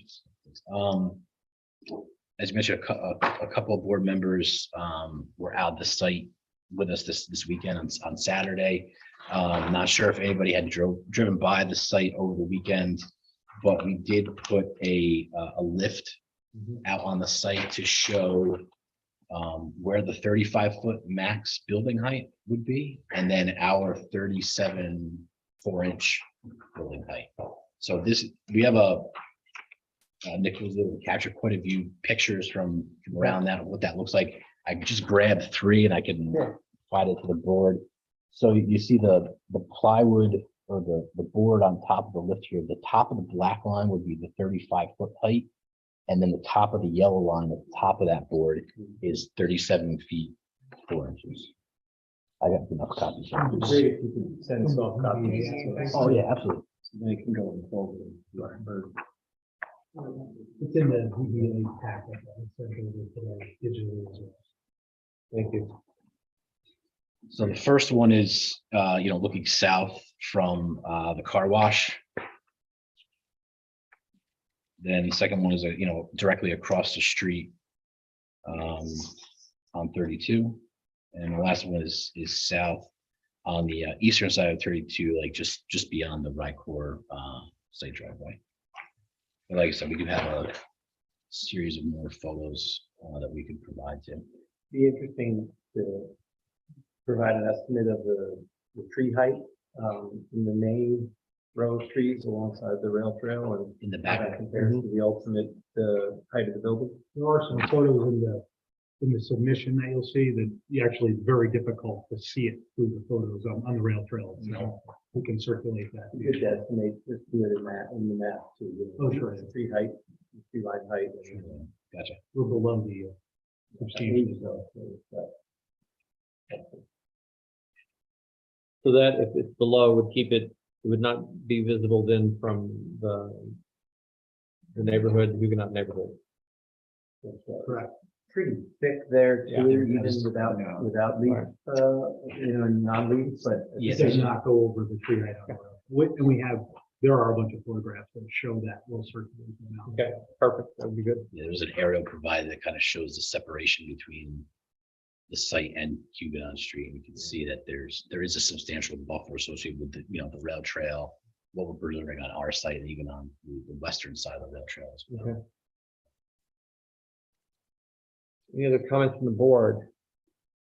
I had a question about this rendering you have here. What direction is this view looking from? It's kind of, I want to say on the eastern side of 32, almost where the old town hall building was, kind of on the sidewalk. Across. Yeah, you're looking across this. Street. So this I is, see. yeah. I had the same. A little bit of liberty with the grass here. Yeah, yeah. Got it. There's quite a little bit slope more, there, so yeah. it wouldn't look like that. The idea honestly is the building, not so much this, but we'll ask Yeah. AJ to have that cleaned up a little bit, but the idea was more so the rendering of the building itself, Mhm. not the streetscape. We'll have that tweaked a little bit. for that. And wasn't there going to be a passageway through the building there to is. get to? Here actually is Ah, that passageway. That are shown, Okay. kind of set I back in a understand little now. bit, yeah. Yeah, one of the other, We could show you the more clear on the other drawing. this was the elevation. Sorry, thank you. that was provided to the board. So that center location there is where that main doorway is, and the that aligns with, this is the first floor plan, so that's that hallway or access that goes to the back parking area too. It's enclosed on either side. But that, yes, yeah, it's doors on either side and then like in a closed hallway. Is there any material provided or was there anything that you can provide about how the aesthetic design, the detail, the color, the materials of the exterior of the building is in any way informed by the community character and the existing architecture of the village? I don't think AJ has done a written submission on that yet, but we can ask him to gather that information and have that for you at the next meeting for sure. It seems that that would be somewhat in harmony with Zero Place and what the old auto parts store that Roddy owns is going to be turned into an apartment. I think that it's going to all look somewhat similar. I think that this would be the design ethic of the I think along that corridor, that's the brick, is something that's kind of similar along all the facilities there. yeah, and the color scheme as well. The brick inside, it's kind of just picking up some of those pieces that are already there. Without any real design guidelines for the zone. Right, true. Except maybe some kind of like reflection of the character of the community, even though it's the NBR. Like, hear what you're saying, that was also something we required of Zero Place. Right. And they were able to point out some of those windows were designed, some of the colors that were chosen were actually significant changes from the original design. You're right, I remember that. As a result of just a little bit of reflection. As long as the applicant is open to potential for some change that, I think we should all talk about it. Have you spoken to anyone on the historic design review committee? So actually, that was there were a couple members that visited the Tom was there when I was there. site. Yeah, on this past Saturday. We are not in a historical district, but the applicant did approach them as a good neighbor. And we did advise the chair there that we'd be providing a submission of materials to them so that we could hopefully get on their next meeting and have further discussion. So That's very good. I was gonna say, we can't, because you're not in a historic district, we can't require referral to them, but I think it would be maybe a good form to speak with them and to seek out what they've done, because I know that they have a new young guy who's an architect that has devoted some time and attention to different appointments and lighting styles and on and on and on. So I'd love to hear their perspective. yeah. Maybe ought to make a note, see if we can get Tom to do a brief presentation to after they've had a time to study and speak with you guys, just because I think that would be that's going to be good again. You're not the first one, because Zero Place, pick the time because it was the first. However, now that we have a better idea of what we're looking for in that corridor, working with the historic preservation committee is a really good idea. One other thing I wanted to put on our radar that will take probably forever to get any kind of answer about, so might as well start it early, but the idea of the opportunity for continuity of sidewalk from this new trail link proposed property through, across the overpass through to what's currently Zero Place and the other property that are there too, like Roddy's property. I recognize that there's that sidewalk across the street that goes up and over that pump past the old Stewart's, which I don't know whether it's ADA compliant because it's quite an incline that would be required there. And I think there's just such an opportunity for the west side of Route 32 to have a single sidewalk for the link. And I know that this applicant would obviously be obligated there, it doesn't leave a lot of left to be improved to have one contiguous sidewalk. And I want to see, I know that probably there's a lot of county and other hoops to go through to even get an answer about that, but I think we should incorporate it into this review.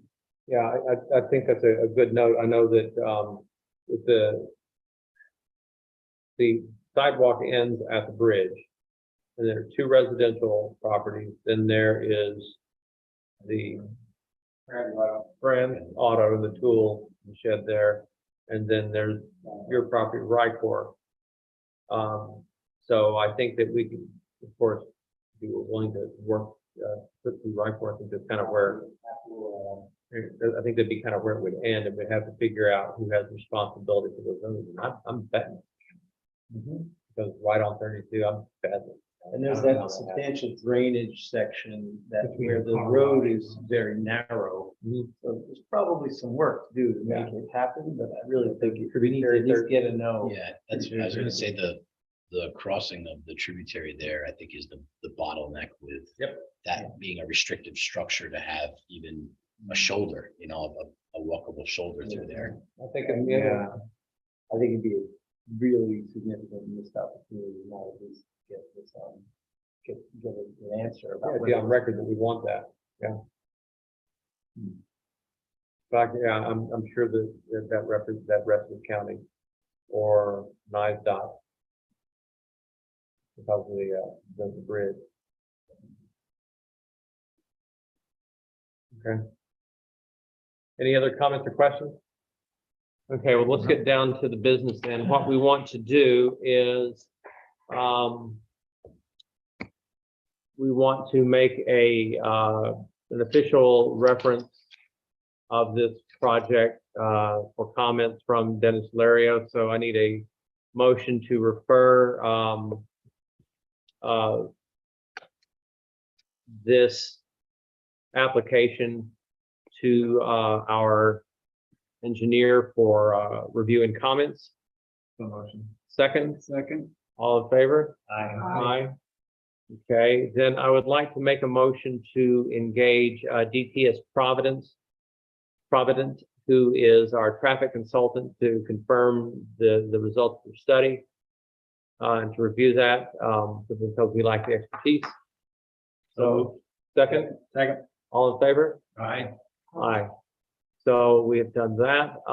Then I would like to engage Capital Environmental to look at the ecological wetlands. They are our consultants there, so that they can give us their opinion on the environmental study that was done in that area.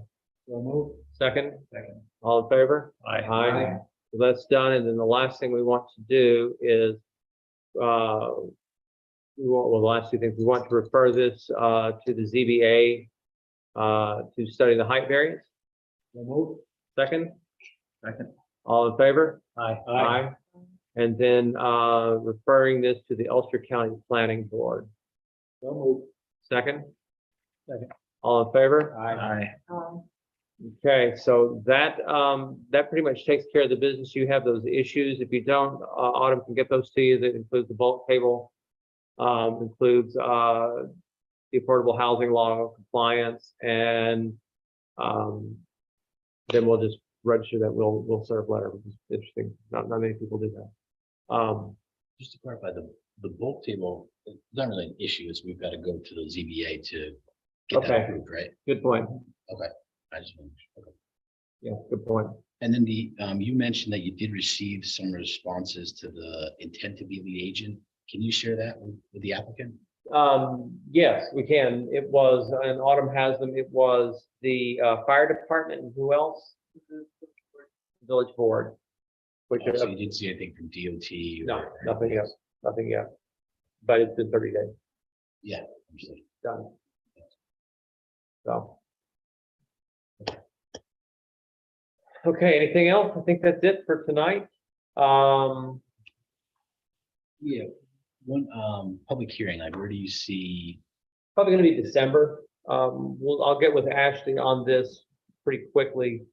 We have between now and our next meeting, well, we've got a pretty standard 2 weeks.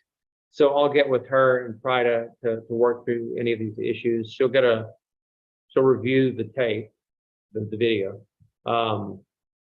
Probably in the next day or two, she'll get the notes from Autumn.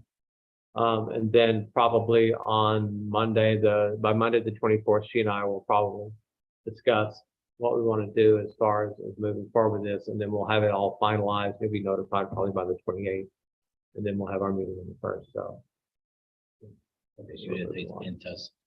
Anticipate us on the next meeting. is what you're saying. I do, but I can't guarantee it. No, I understand. Yeah. Understand. But I do anticipate it. You guys have done quite a bit here. We'll have to start slowly flowing through. Likely we leave the public hearing open beyond Yes. one meeting. Yes, yes. So there will Unless it be, plays out like the first two did tonight. yeah. One brief additional note, I forwarded a comment, a series of questions from a neighbor to the planning board and got it late in the day, so it's been submitted to be addressed for consideration. I don't even remember. It came late in the day, so Okay. you may not have seen it. but Okay. Just some questions from a neighbor about, Is there anything we can address now or? about, possibility of access for bikes on the property. Just that there seems to, when I spoke with her on the telephone, she was asking about, there seems to be a bike path indicated on the front of the building in the driveway section going into the property, towards the back, there is not like, but there isn't like an indication that there's a pathway for bikes. Pathway, a bike. It would be a shared It's a little bit use shaped driveway. so you can read it. Yeah. Yeah. Yeah. Sure, okay. No worries. Just want to make There's sure. a lot of precedent for, remember how thoughtful it was about that idea of bike lane parking? Yes, And now yes. that's a That precedent, was- so, that was and that's really what's helpful. been mirrored, I think, in this project. That's correct. Yeah, that is how we have it proposed right now, 132. And on the affordable issue, Mr. Chairman, you want a letter from us just stating what our intent is for the Right. amount of units? Okay. Do we have to Right. go to the Affordable Housing Board, or do we just have to just declare what our intentions are? No, you do not. My name is Terry Dolan, and I'm the chairman of the Affordable Housing Board. No, you do not have to come before us. Once you get approvals to build the project pursuant to the Affordable Housing Ordinance, we'll make sure that you have a copy of that. You understand it fully of how it works. But no, basically, we will work with you to fill the 5 units. Great. As expeditiously as possible. Got a referral process? We do. We refer applicants. Wonderful. We refer to you, qualified applicants. You maintain a waiting list and. We do. Perfect. Thank We you. do. Yep. So for the planning board process, does the board just need a letter in the file that we're Yeah. going to follow this? Okay. And then that will be forwarded to the Affordable Housing Committee, and then they've got it and it rolls forward. At what AMI are those units? 60%?